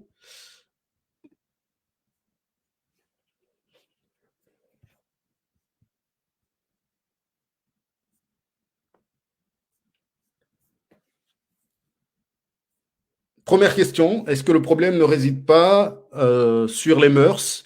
On a l'habitude de réagir par rapport à nos anciens, nous éduquer à être sous le pied de nos grands frères, etc. Je vous laisse répondre, comme je viens de prendre la parole. Vas-y, parce que je sais que tu as des choses à dire. tu peux y aller. Oui, alors, Abdelaziz, évidemment, on est d'accord. Hein, c'est pour ça tout à l'heure que je disais que l'instrument, Rafsa disait que l'instrument de la domination passe par le droit aujourd'hui, justement parce que c'est subreptice, c'est implicite, c'est sous-marin, hein, pour le dire simplement. On ne voit pas, c'est pas comme si le dictateur, il arrive, il tue les manifestants, il prend le pouvoir. Et je disais, pour compléter ce qu'il disait, je disais que c'est aussi dans la société que le droit s'élabore. Parce qu'en fait, si notre société elle est comme elle est actuellement, c'est aussi parce qu'il y a un état d'esprit collectif, une façon de penser qui consiste à inférioriser le cadet et à le voir comme moins coréen ou plus faible ou moins important ou moins intéressant ou considérer que le cadet ne voit rien parce qu'il est cadet. Et l'aîné, il vaut tout, il comprend tout, il connaît tout, on ne peut pas le contredire, on ne peut pas compléter son point de vue parce que c'est l'aîné, il a tout compris. Donc, on est encore dans cette vision du droit d'aînesse, comme la Diao évoque dans son bouquin L'ennemi intérieur. Et derrière ce droit d'aînesse, en fait, ce droit d'aînesse, c'est pour ça que c'est dans les arcanes de la société que s'élabore le droit. Quand on va fixer l'âge pour pouvoir candidater aux élections présidentielles à, je ne sais plus maintenant c'est à quel âge, mais à plus de 40 ans. 40 ans Je crois que c'est 40. Ça a été baissé à 30 par Azali. Mais c'était 40 ans jusqu'à maintenant. Voilà. Pendant longtemps, on a mis... Et j'ose pas vous dire, parce que là tu parles des arcanes de la société qui fabrique le droit, j'ose pas vous dire le fondement de l'âge de 40 ans aux Comores, avant qu'on le baisse. Parce qu'on a déjà essayé de le baisser une fois. En 2009, on a essayé de baisser de 40 à 30 ans.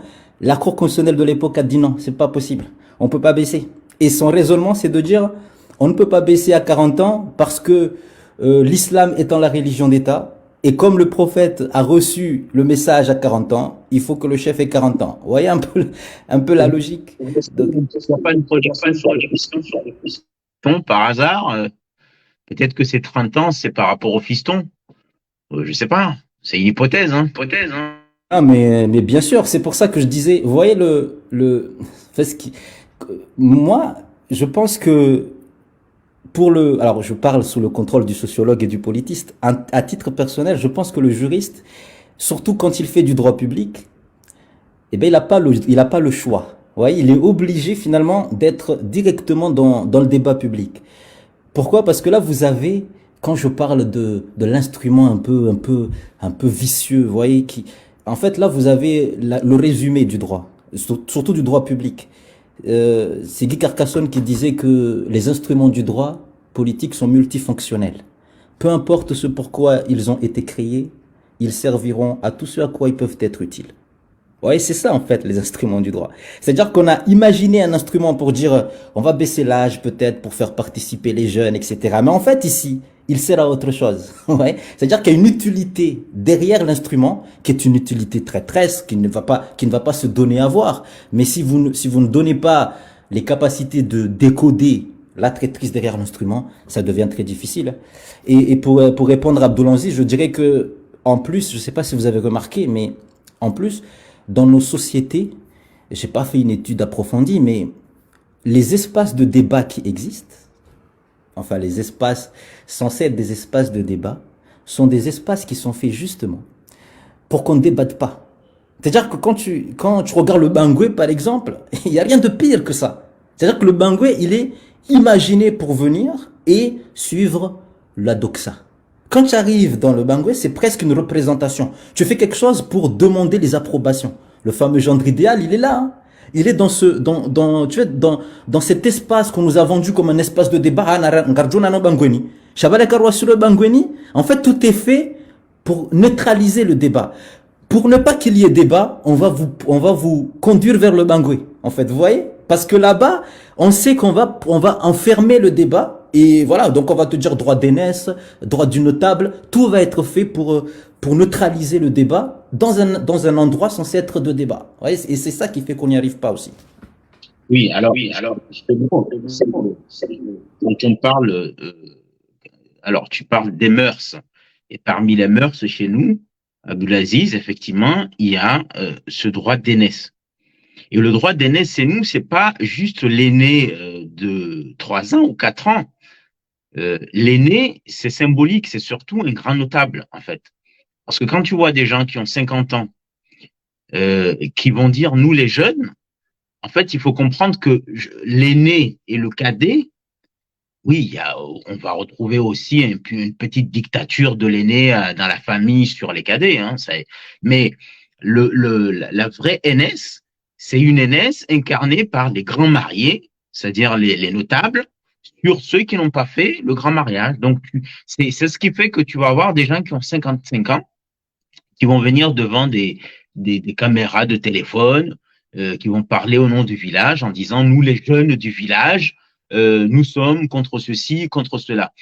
Et c'est une aînesse dictatoriale qui ne veut pas de débat. Et quand je dis qu'il y a une élite traditionnelle, c'est-à-dire l'élite grand mariée chez nous, par exemple, va se rejoindre à l'élite intellectuelle qui fonctionne aussi comme ça, c'est-à-dire que tu vas avoir des intellectuels qui sont des aînés en âge, qui ne supportent pas que tu te mettes au même pied d'égalité pour les contredire.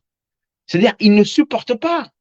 C'est-à-dire, ils veulent une soumission de ceux qui sont des cadets en âge véritable, parce qu'ils sont des aînés. Et donc, quand je disais au début qu'il y a une NS, c'est-à-dire qu'il y a une élite traditionnaliste qui va se joindre à une élite de pouvoir et même intellectuelle, de poste, de statut, parce qu'en fait, c'est ça, en fait. L'intellectuel qui ne veut pas entendre la discussion avec la contradiction du cadet, c'est un intellectuel, je veux dire, c'est un intellectuel de statut. Parce qu'un intellectuel, un véritable intellectuel, c'est-à-dire une élite intellectuelle véritable, n'a pas de problème à venir sur un plateau de télévision. Vous l'avez vu beaucoup dans la campagne électorale. Il y a un porte-parole de Zemmour qui a peut-être 20 ans, qui allait débattre sur BFM avec des gens qui avaient 30 ans de plus que lui, et personne ne lui a dit petit frère. Attends, à un moment donné, il n'a pas dit la même chose qu'on a dit à Rafsa, écoutez, il a le gouverneur de Moélie qui te disait il y avait quel âge. Et d'ailleurs, Rafsa, j'ai pris cet exemple pour l'illustrer. D'ailleurs, oui. Pas si c'est américain, mais j'ai parlé de ça. Tu avais même fait une vidéo, je me rappelle. Ouais. Tout ça se rejoint, en fait. Tout ça se rejoint. Et quand les gens trouvent qu'on est fou, à insister là-dessus, parce qu'ils disent, mais il est obsédé, il est machin. Ben, je veux dire, quand tu es convaincu qu'il y a un problème quelque part, désolé, mais tu peux pas abandonner. À un moment donné, on va te prendre pour un fou, mais tu vas cogner là-dessus jusqu'à fatiguer. Voilà. On a d'autres réactions, questions. Apparemment, on veut profiter de la belle vie parisienne, mais on ne veut pas rentrer au pays pour aller contribuer comme certains qui sont rentrés. Encore une fois, Abou Maher, Mohamed Saïd, mon Agnès, et Kahouri Chili, on a dit qu'en fait, tout se prépare. Tout se prépare. Et en fait, ce que je me permets de te tutoyer, j'espère que ça ne te pose pas de problème. Ce que tu proposes là, c'est d'y aller à l'improviste, de débarquer comme avant ça pouvait se faire. Taki Abdul Karim arrive de France, il prend le pouvoir, il a réussi à se faire élire parce que il était entre le pays et l'étranger. Ce type de fonctionnement ne marche plus. Le pouvoir qui est arraché par l'élite à l'extérieur, en improvisant ou en bricolant 2 ou 3 petites lignes de programme, ça ne marche plus aujourd'hui. Donc, du coup, on ne peut pas faire les choses à l'improviste. En tout cas, c'est ma réaction par rapport à ça. Ça se prépare. Et ça se prépare à la fois de l'extérieur et de l'intérieur. De toute l'histoire mondiale des révolutions ou des changements de régime, il y a toujours eu des expatriés qui ont contribué au changement du pays. L'histoire de Lénine à la révolution de 1917 en Russie le montre très bien. Lénine, il était en Suisse quand la révolution a éclaté. Il n'était pas au pays. Hein. Des histoires comme ça, il y en a plein. Donc, on n'est pas tous obligés d'être sur place. Monsef Marzouki, qui a été président de transition de la Tunisie, après la chute de Ben Ali, il a vécu un exil pendant 20 ans. Il est rentré juste quand l'autre est tombé. En fait, ce qu'il est en train de nous dire, venez, crever la dalle et rentrer dans le système, comme beaucoup sont rentrés dans le système, parce que c'est ce que je disais à un ami, que des fois, moi, je peux comprendre que quelques ajustements soient faits quand tu vis dans cette jungle-là. C'est-à-dire quand tu vis dans cette jungle où il faut manger, parce que le principe de réalité te rattrape. Tu as une famille à nourrir. Moi, si je rentre avec femme et enfants, à un moment donné, il faut que je nourrisse ma femme et mes enfants. Donc, il y a le principe de réalité. Donc, quand je disais que je peux comprendre quelques ajustements de certains qui essaient de se débrouiller dans cette jungle, c'est par rapport à ce principe de réalité. Mais il y a principe de réalité et prostitution politique. Donc, nous, puisque nous voulons éviter cette prostitution politique, ne venez pas nous dire prenez l'avion et débarquez à Moroni du jour au lendemain. Surtout des gens comme nous qui sommes formés dans les sciences humaines. Moi, je ne suis pas un businessman, quoi. Je ne sais pas m'y prendre. On ne peut pas me dire viens ici et puis invente un travail pour toi, nourris-toi. C'est pas mon domaine. Donc, nous dire que oui, prenez les avions et débarquez, j'ai envie de dire, certains comme nous qui étaient ici, qui pensaient comme nous, qui n'étaient pas moins outillés que nous sont rentrés. C'est pas ça qui manque. C'est pas des gens intelligents, c'est pas des gens outillés, c'est pas des gens compétents qui manquent là-bas. C'est pas ça qui manque. Donc, nous dit, revenez, ça va changer. Non, c'est pas ça qui manque. C'est pas ça qui manque. C'est il faut trouver le moyen de faire en sorte que les gens qui sont capables de changer puissent ne serait-ce que survivre au un minimum pour pas venir se trahir à leur tour comme ceux qui sont arrivés. C'est ça. Je ne sais pas si Rafsar veut réagir, il y a d'autres questions. Alors, il y a cette question-là.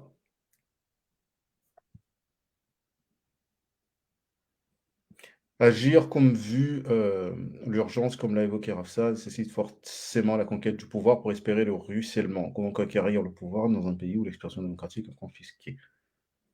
Bon, je crois que c'est Rafsar qui est interpellé. Non, il a dit comme ouais. ça. C'est pour nous tous, hein. C'est pour nous tous. C'est la fameuse théorie du ruissellement. Je voulais pas faire un parallèle, mais bon, ça m'est arrivé à l'esprit. Écoutez, franchement, comment dire, c'est dans ces moments-là que j'ai en horreur l'injonction de la réalité. Ouais. Les gens qu'on vient me rappeler que l'expression démocratique est confisquée, etc. Comment faire? Moi, je pense que, en fait, ce qu'il faudrait, c'est ça fait partie en fait de la démarche. Il faut arriver à cristalliser un mouvement. En fait, il y a un mouvement qui va te conduire vers le pouvoir. Il faut arriver à cristalliser un mouvement banalisé comme étant anti-système, mais bon, ça, on peut tout y mettre dedans et n'importe quoi. Mais en tout cas, cristalliser un mouvement qui fait que tous les instruments censés assurer l'expression démocratique ne puissent pas être confisqués. Parce que quand vous avez un mouvement qui sue, vous pouvez pas y arriver.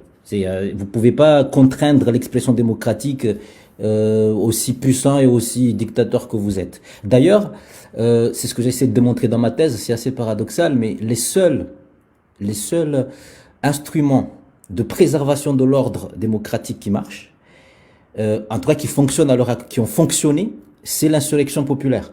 C'est le seul qui a fonctionné. C'est-à-dire que si vous regardez touche pas à ma constitution, le balai citoyen, etc., à chaque fois, il y a eu un relais du peuple immédiat, parce qu'en fait, vous avez un peuple média, qui sont ces mouvements citoyens, et puis vous avez le peuple immédiat qui récupère après, qui fait l'insurrection, et qui après arrive. Mais c'est paradoxal, parce que l'insurrection populaire, elle provoque quoi? Elle provoque une transition démocratique, elle provoque la fin de la Constitution. En fait, c'est paradoxal, ça marche, mais en même temps, ça provoque un peu une sorte de chaos. Et d'ailleurs, pour pousser le vice plus loin, cette insurrection populaire, elle a même poussé le retour des militaires, puisque maintenant, on a inventé en Afrique un concept qui n'existe qu'en Afrique, hein, du coup d'état salvateur. Je savais pas que ça existait, ça, moi, mais bon, pas été que c'est un coup d'état salvateur qui intervient, au nom du peuple et tout, mais faut arrêter, un coup d'état, c'est un coup d'état. Donc, en fait, ce qu'il faut, c'est arriver à trouver un moyen de cristalliser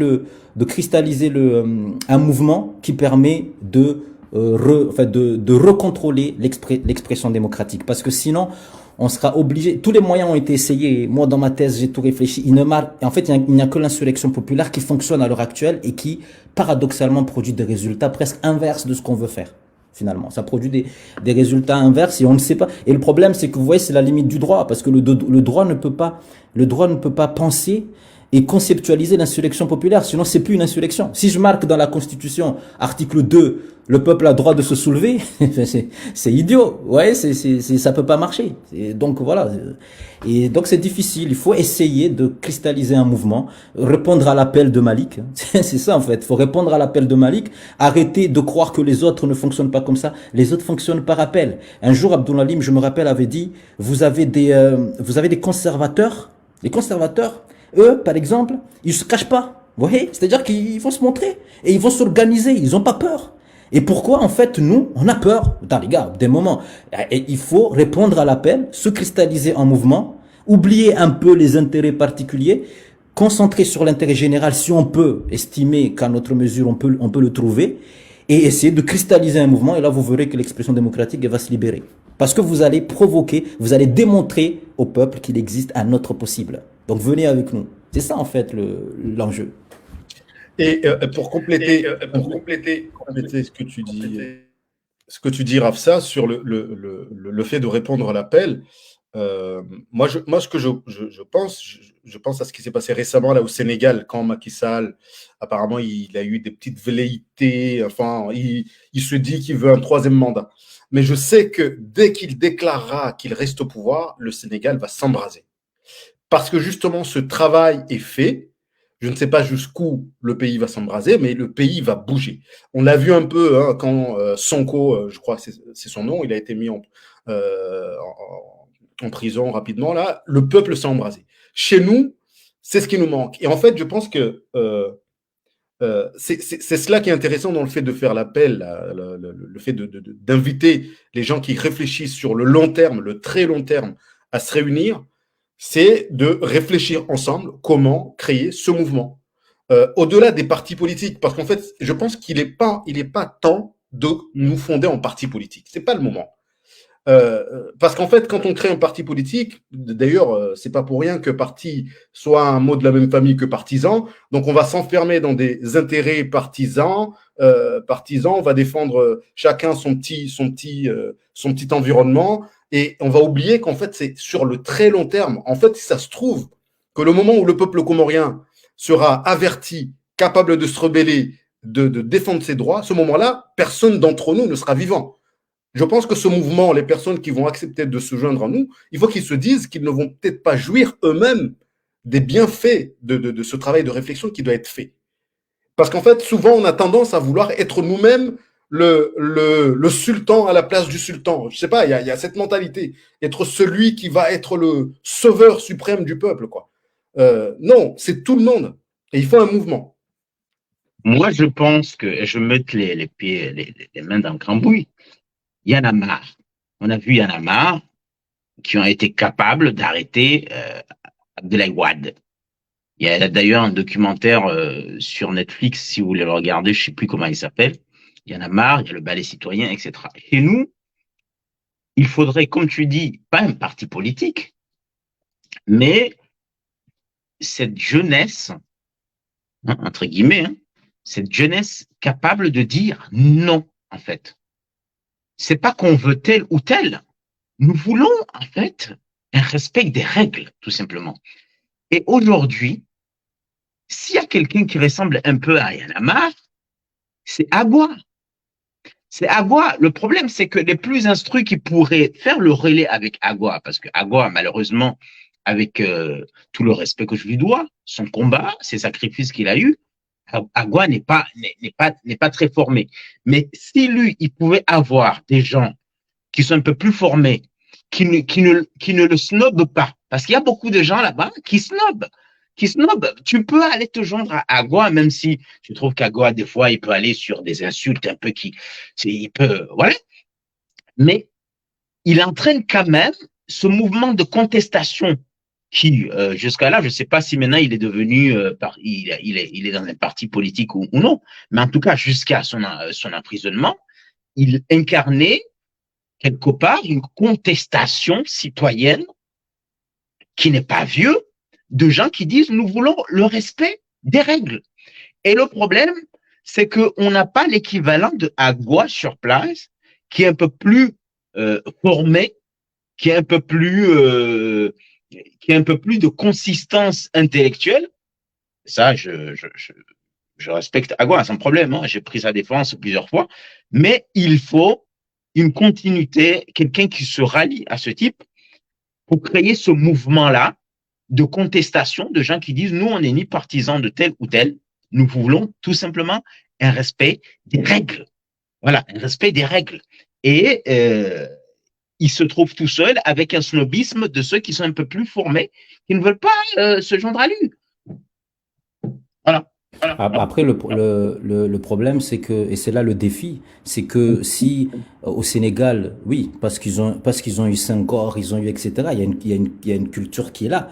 Mais nous, c'est ça le problème, c'est que si Agua marche, qu'il a un relais, le défi, c'est que on doit au même moment conceptualiser l'après. En fait, le problème, il est là. C'est-à-dire qu'il faut à chaque fois trouver l'équilibre qui fait que, historiquement, avec un grand H, on ne peut pas se contenter, on ne peut pas se contenter de ce qui normalement devrait marcher. On doit en plus de ça faire preuve d'imagination pour essayer de rattraper l'histoire, voire même de le dévancer. Et c'est ça en fait le défi qui est compliqué. On devrait pouvoir, par exemple, aujourd'hui, on fait l'appel, on se dit, on arrive à cristalliser un mouvement, mais en même temps, au même moment, se mettre en retrait et se dire, bon, et si jamais ça marchait? Parce qu'il est là le problème. Et si ça marchait? Comment on fait? Parce que il est là aussi, sinon on sera encore une fois traître à nous-mêmes à ce moment-là. On aura fait fonctionner un truc pour après. Et croyez-moi que même en ayant pensé l'après, c'est pas une garantie. Alors imaginez si vous ne l'avez pas fait. Parce que même en ayant pensé l'après, n'oubliez pas que la Révolution française, ça n'a pas empêché la terreur, Robespierre et tout ça. Donc au bout d'un moment, vous devez, même en faisant ça, vous ne pouvez pas vous garantir que ça marche. Imaginez si vous ne pensez même pas. Donc, comment arriver à cristalliser les deux pieds en même temps? C'est ça le défi, véritablement. Mais c'est un défi que je ne suis pas sûr qu'à tous les trois, on y arrive seul. Et le problème, il est encore là. Il faut arriver à... après, j'ai vu quelqu'un dans le chat qui disait on n'est que 25 finalement aujourd'hui à s'écouter. Vous allez dans certains endroits, ils sont 1000, ils sont... En fait, le défi, il est là. Vous voyez, il est arrivé à fabriquer des relais, plus des relais, plus des relais, mais au même moment, être sûr que quand le mouvement va prendre, on a quand même eu le temps de réfléchir, de savoir comment l'accompagner. Et c'est ça le défi, je pense. Enfin, modestement. Ça, c'est un vrai sujet. Ça, c'est un vrai sujet. Je sais pas qu'on a envie de faire beaucoup, mais effectivement, non, mais c'est une vraie question. C'est-à-dire que je pense, et c'est la même chose au Sénégal, sauf que le Sénégal, c'est une population, je sais pas, de 30 millions. D'accord? Donc, et oui, avec une culture intellectuelle de pères fondateurs qui étaient là. Et je pense que j'ai toujours dit que c'est le pays que j'ai toujours admiré en Afrique. C'est que c'est un pays instruit, formé, qui a une culture démocratique, qui a une culture de contestation. Voilà. Mais en même temps, j'ai envie de dire, pour revenir aux 25 qui nous regardent, c'est que les 25 qui nous regardent vont équivaloir à combien au Sénégal? Parce que là-bas, il y a aussi cette populace qui ne veut qu'entendre des gens qui parlent de celui qui a trompé l'autre, de celui. Il y a aussi, c'est une majorité aussi au Sénégal. Mais la minorité, les 25 Sénégalais, c'est 1 million. Le problème, c'est que les 25 Comoriens, c'est 25. Vous voyez ce que je veux dire? C'est 25. C'est pareil pour qui, c'est ce que je disais quand j'écris des livres, des romans. Le lectorat comorien, c'est pas le même lectorat que Chimamanda Ngozi Adichie. Parce qu'effectivement, au Nigeria, il y a un problème de lectorat. Mais le petit lectorat nigérien équivaut à 1 million sur 300 millions. Le lectorat comorien, quand je dis 10, c'est 10. C'est ça le problème, en fait.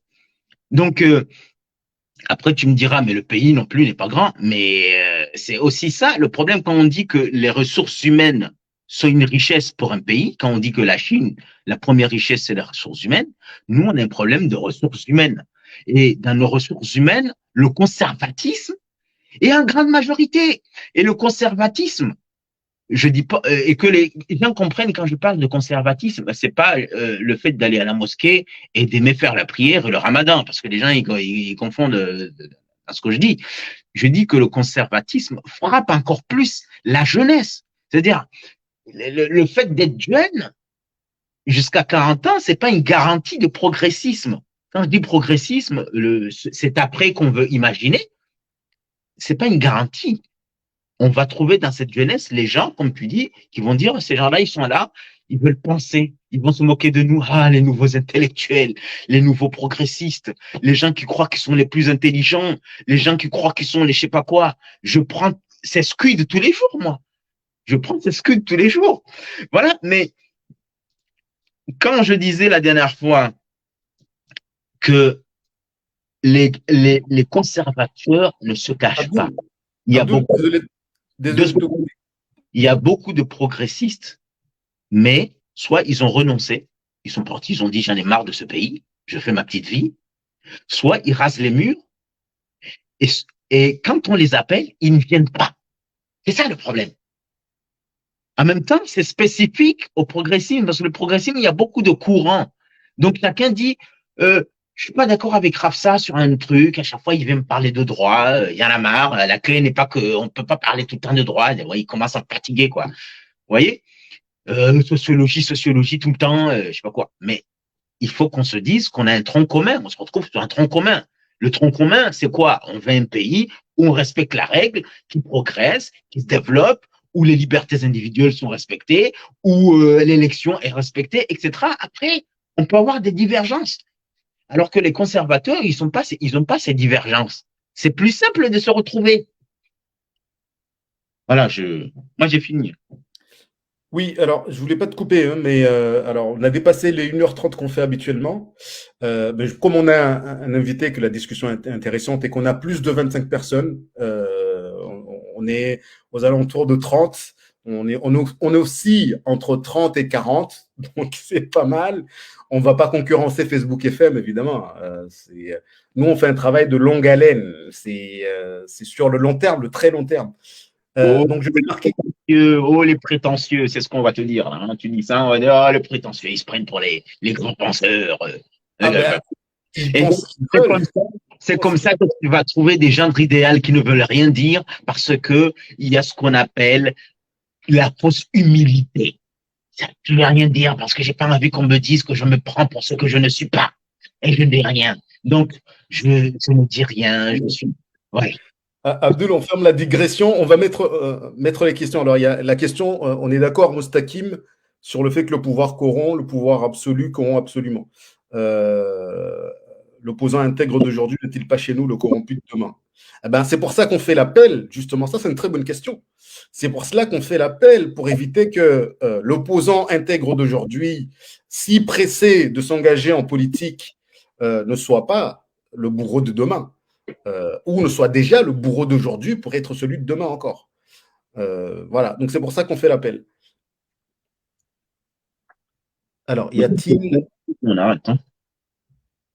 Donc, il y a plein d'autres questions. Vas-y.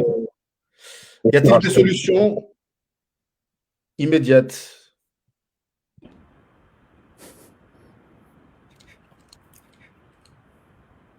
Bon, c'est de ça dont on a parlé, sur la fuite des cerveaux. Bon, il y a pas que la fuite de cerveau, hein. Il y a aussi la fuite de la populace et la fuite de tout le monde, hein. La mer Méditerranée peut en témoigner. Donc, il n'y a pas que la fuite des cerveaux, hein. Et nous aussi, on a envie de manger. Donc, on n'est pas destiné par des cerveaux, si on nous donne ce statut, à aller crever la dalle, et surtout qu'on a fait des sacrifices pour étudier un peu quand même. Hein, je sais pas. Hein. Voilà. Abdul, on va dire la fuite du peuple, pour pas que les intellectuels tatillons, hein, qui vont chercher le petit mot, il a dit populace, donc je ne veux pas le voir parce qu'il fait pas attention au mot qu'il utilise, la fuite du peuple. Fais attention. Alors, l'avantage, c'est que tout le monde a un cerveau, donc ça rentre dans le... Si tu dis la fuite des cerveaux, ça intéresse tout le monde.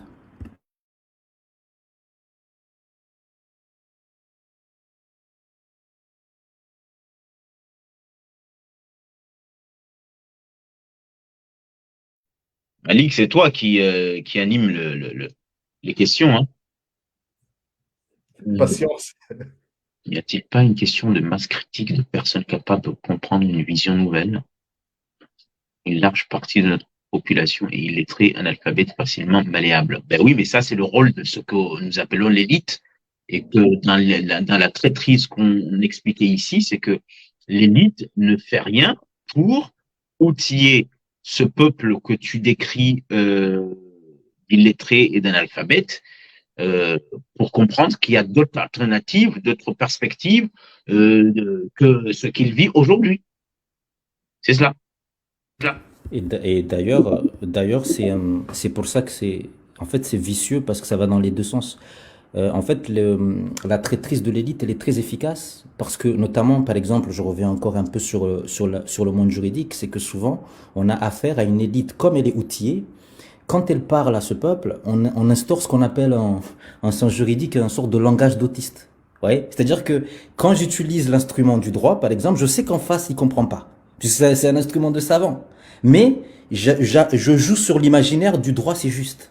Et donc, en fait, il y a un langage d'autiste qui s'installe face à une population qui n'a pas les ressorts nécessaires de comprendre un discours savant. Et je lui dis, mais c'est la procédure, mais c'est la règle, mais c'est ceci, mais cela. Et ça facilite en fait la progression de la domination. C'est pour ça que c'est très grave. Et quand tu viens, tu dis, ouais, tu essayes de rétablir l'équilibre pour que le langage ne soit plus autiste, c'est compliqué. Ouais, mais en fait, c'est ça. C'est pour ça que ça va dans les deux sens. C'est très vicieux.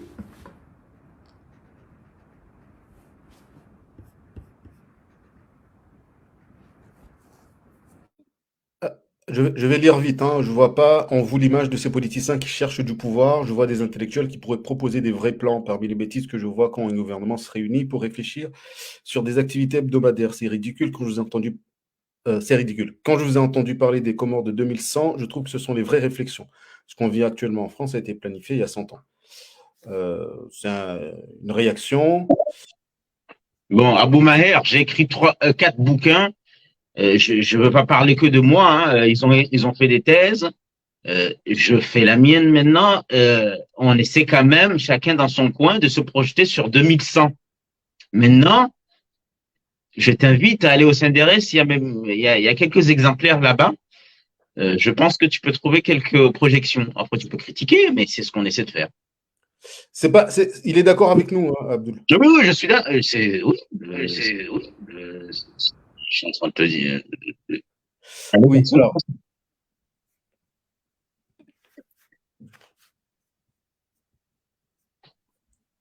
À mon avis, il y a 2 freins à la naissance de ce mouvement. Notre absence sur le territoire national. Sinon, donc des moyens,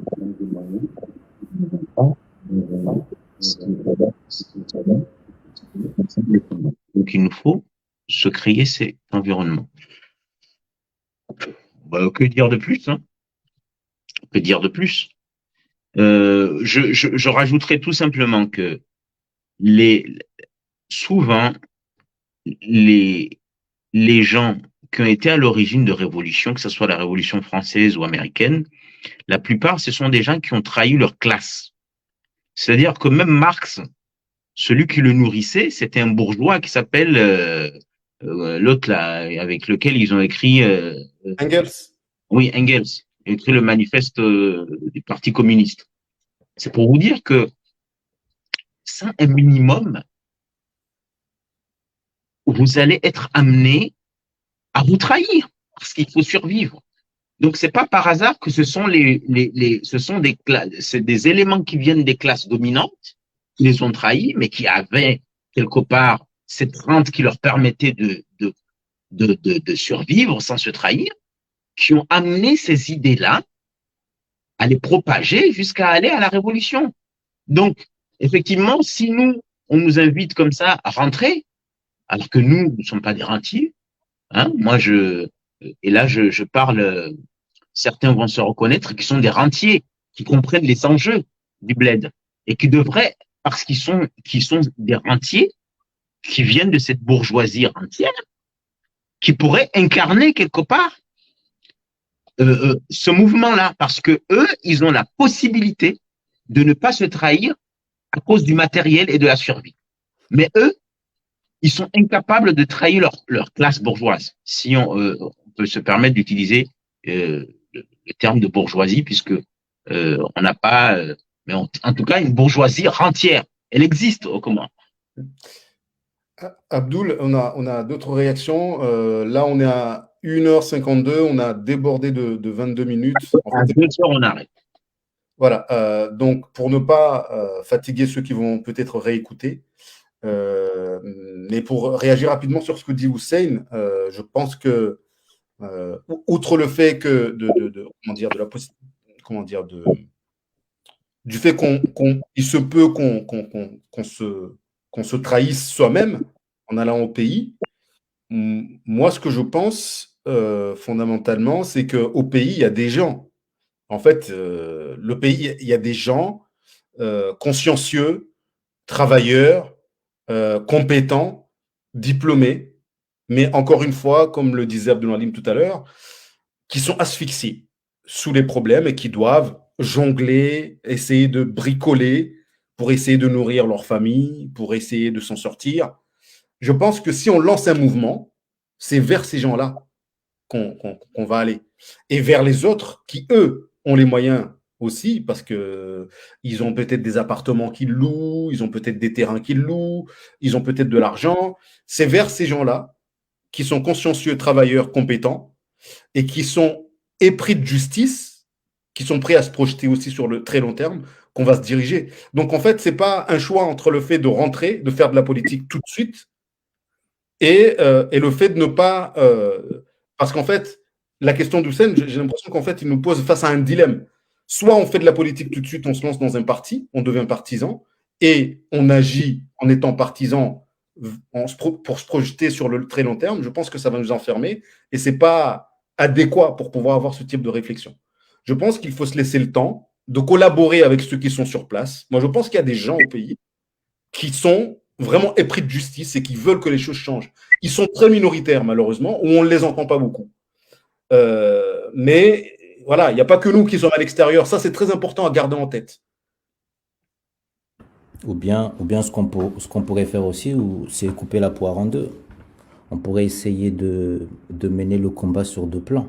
On pourrait trouver un moyen de cristalliser le mouvement pour essayer d'embarquer un peu tout le monde et essayer d'avoir une sorte de branche de l'urgence, tu vois, qui arrive véritablement à aller dans la sphère de pouvoir pour essayer finalement d'activer le ruissellement et essayer de faire en sorte d'accélérer l'histoire. En fait, ce qu'il faut faire, c'est tricher avec l'histoire. Parce que, évidemment, il faut une chronologie. Ça, c'est vrai. Vous voyez, il faut une chronologie, il faut respecter la chronologie de l'histoire. Mais des fois, on peut faire face à des situations, des peuples l'ont démontré, où il faut accélérer l'histoire. Il faut aller très vite parce qu'on n'a pas le temps de la chronologie naturelle. Vous voyez, parce qu'on pourrait dire, par exemple, si vous prenez 40 ans ou 50 ans après la Révolution américaine, vous prenez 50 ans après, c'est la guerre de sécession. Ouais. En fait, si vous voulez suivre la chronologie de l'histoire, elle bégaye. Ouais. Donc, des fois, il faut accélérer les choses. On n'a pas le temps de passer par une guerre de sécession, de passer par la terreur, de passer par la restauration de la monarchie. On n'a pas le temps de passer dans tout ça. On est obligé d'accélérer l'histoire. Parce que on a déjà une vision, on sait comment ça se passe. L'histoire est là pour ça, elle est là pour nous apprendre. Donc il faut dévier les pièges de l'histoire, essayer d'accélérer l'histoire avec nos moyens pour essayer plus tard de rattraper un peu, pas le retard, mais en tout cas de rattraper, on va dire l'handicap, essayer de le réduire. Mais encore une fois, on n'a pas la prétention d'avoir des solutions. On pose un diagnostic, on essaye d'essayer de tracer, au moins de participer à tracer un sentier. Après, franchement, c'est ensemble qu'on trouve des solutions. Mais c'est important, si vous posez mal le problème, après ça se termine mal. Hein. C'est pour ça qu'il faut... on est tous issus de la science humaine et on sait très bien que la première étape, c'est problématiser. Voilà. En fait, c'est ça l'idée. Hein. C'est formuler le problème. Quand il est bien formulé, je peux vous assurer que vous avez fait 70% du boulot. Et si vous le formulez mal, on va tourner en rond, on va trouver des solutions qui marchent pas. Donc, c'est ce qu'on essaye de faire, modestement, encore une fois, pour pas qu'il y ait des gens qui pensent qu'on se prend pour ce qu'on n'est pas. L'idée, vous savez, l'idée n'est pas là. On n'est plus au stade de s'envoyer des invectives, de dire, ouais, toi, tu penses que... Non, on est là pour essayer. En fait, c'est en discutant qu'on nourrit la connaissance. C'est-à-dire que moi, quand je vais raccrocher, là, que je vais aller dormir, je vais me dire, bah, mais en fait, j'ai évolué sur certains points, j'ai appris sur certaines choses, et je sais que demain, je suis devenu mieux que ce que j'étais avant. Et en fait, c'est ça l'idée, c'est d'échanger pour essayer de produire une connaissance. Parce que la science, elle se produit comme ça. Elle se produit par le débat, par le truc. Mais si vous restez dans votre coin, vous disant, moi j'ai tout compris, comment on va faire? On va jamais y arriver, les gars, parce que, en fait, ça repose sur nous. Et malheureusement, encore une fois, on n'a pas le temps. On doit faire les deux en même temps. Donc, on est obligé d'avoir un peu de modestie et de s'échanger parce qu'il n'y a que comme ça qu'on va élever un peu le débat, un peu. Parce que, franchement, on a laissé la place. C'est un peu peut-être notre faute. Parce que quand tu vois les gens qui sont écoutés, les fameux influenceurs, mais en fait, c'était à nous d'être les influenceurs de l'opinion. Mais on a laissé la place. Évidemment, on a laissé la place. On a laissé les gens prendre les caméras, les trucs, mais c'était à nous de le faire. Et c'est comme ça. Et quand vous laissez la place, il faut pas s'étonner qu'après la nature, elle fait pousser des choses. C'est normal. Mais au bout d'un moment, il n'est jamais trop tard pour bien faire. Il faut récupérer l'opinion. Et puis après, essayer de cristalliser quelque chose pour essayer de s'en sortir. Parce que là, on n'est pas en train de parler de lui contre lui, de lui pas contre lui, on est en train de parler d'un intérêt général dans l'histoire de notre nation. Parce que déjà, il faut la fabriquer et après, ensuite, essayer de lui donner un avenir. Mais ça, c'est en échangeant, comme ça. On n'a pas la prétention de donner... voilà, on a la solution. Non, pas du tout. Je pense qu'on peut arrêter sur ces belles paroles de Rafsa, hein. Parce que là, on arrive à pouvez-vous, quand l'état actuel du peuple comorien sollicite en condition de recevoir des lumières? On y a répondu, hein, on en a parlé. Hein. Répondre, hein.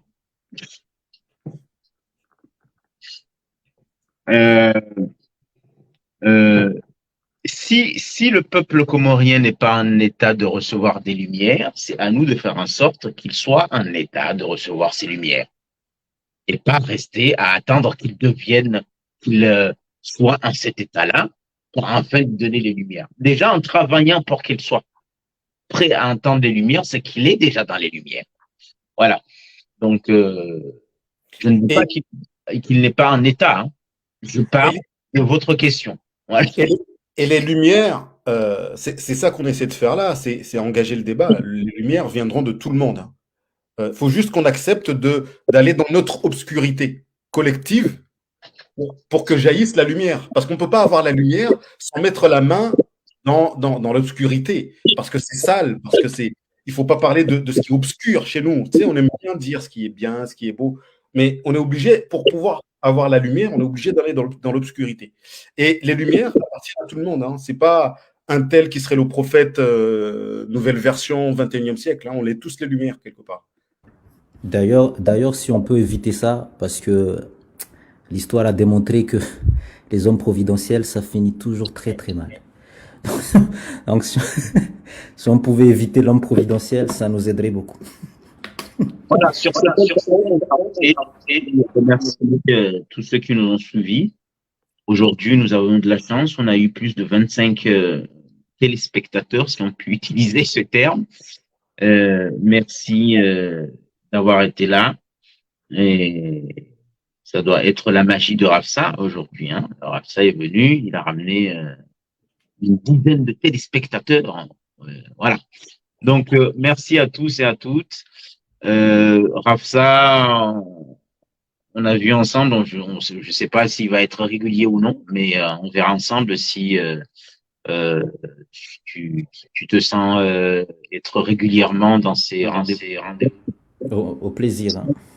En tout cas, merci à tous et à toutes. Et puis, gardez bien vos notes, chers amis, parce que tout ce qu'on fait là, il faudra le sortir en bouquin. Depuis le numéro 1 jusqu'à je sais pas quand. Ça fait partie de ce qu'on appelle. Hein, voilà.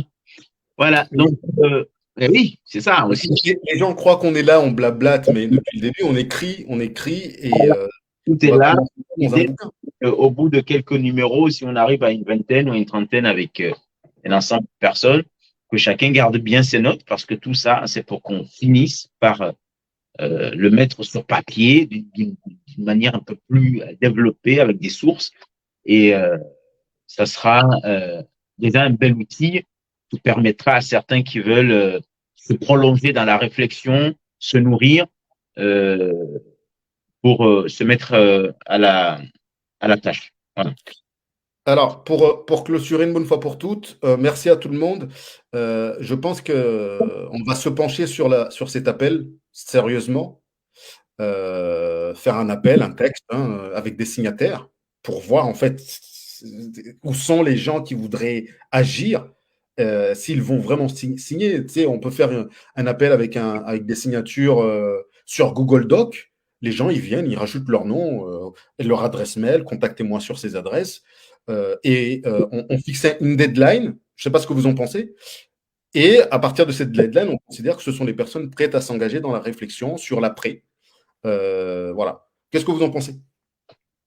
C'est une bonne idée.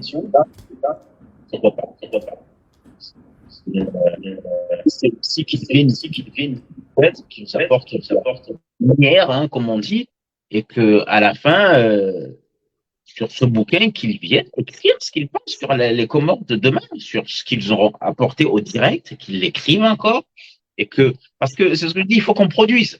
Il faut qu'on produise. Il faut de la production. Que ça soit, on peut critiquer, mais il faut qu'il y ait de la production. Surtout un essai, c'est très important. Voilà. Donc, on va arrêter là. Ouais. Merci encore. Merci à tout le monde et à la prochaine. Peut-être on verra. Bonne soirée.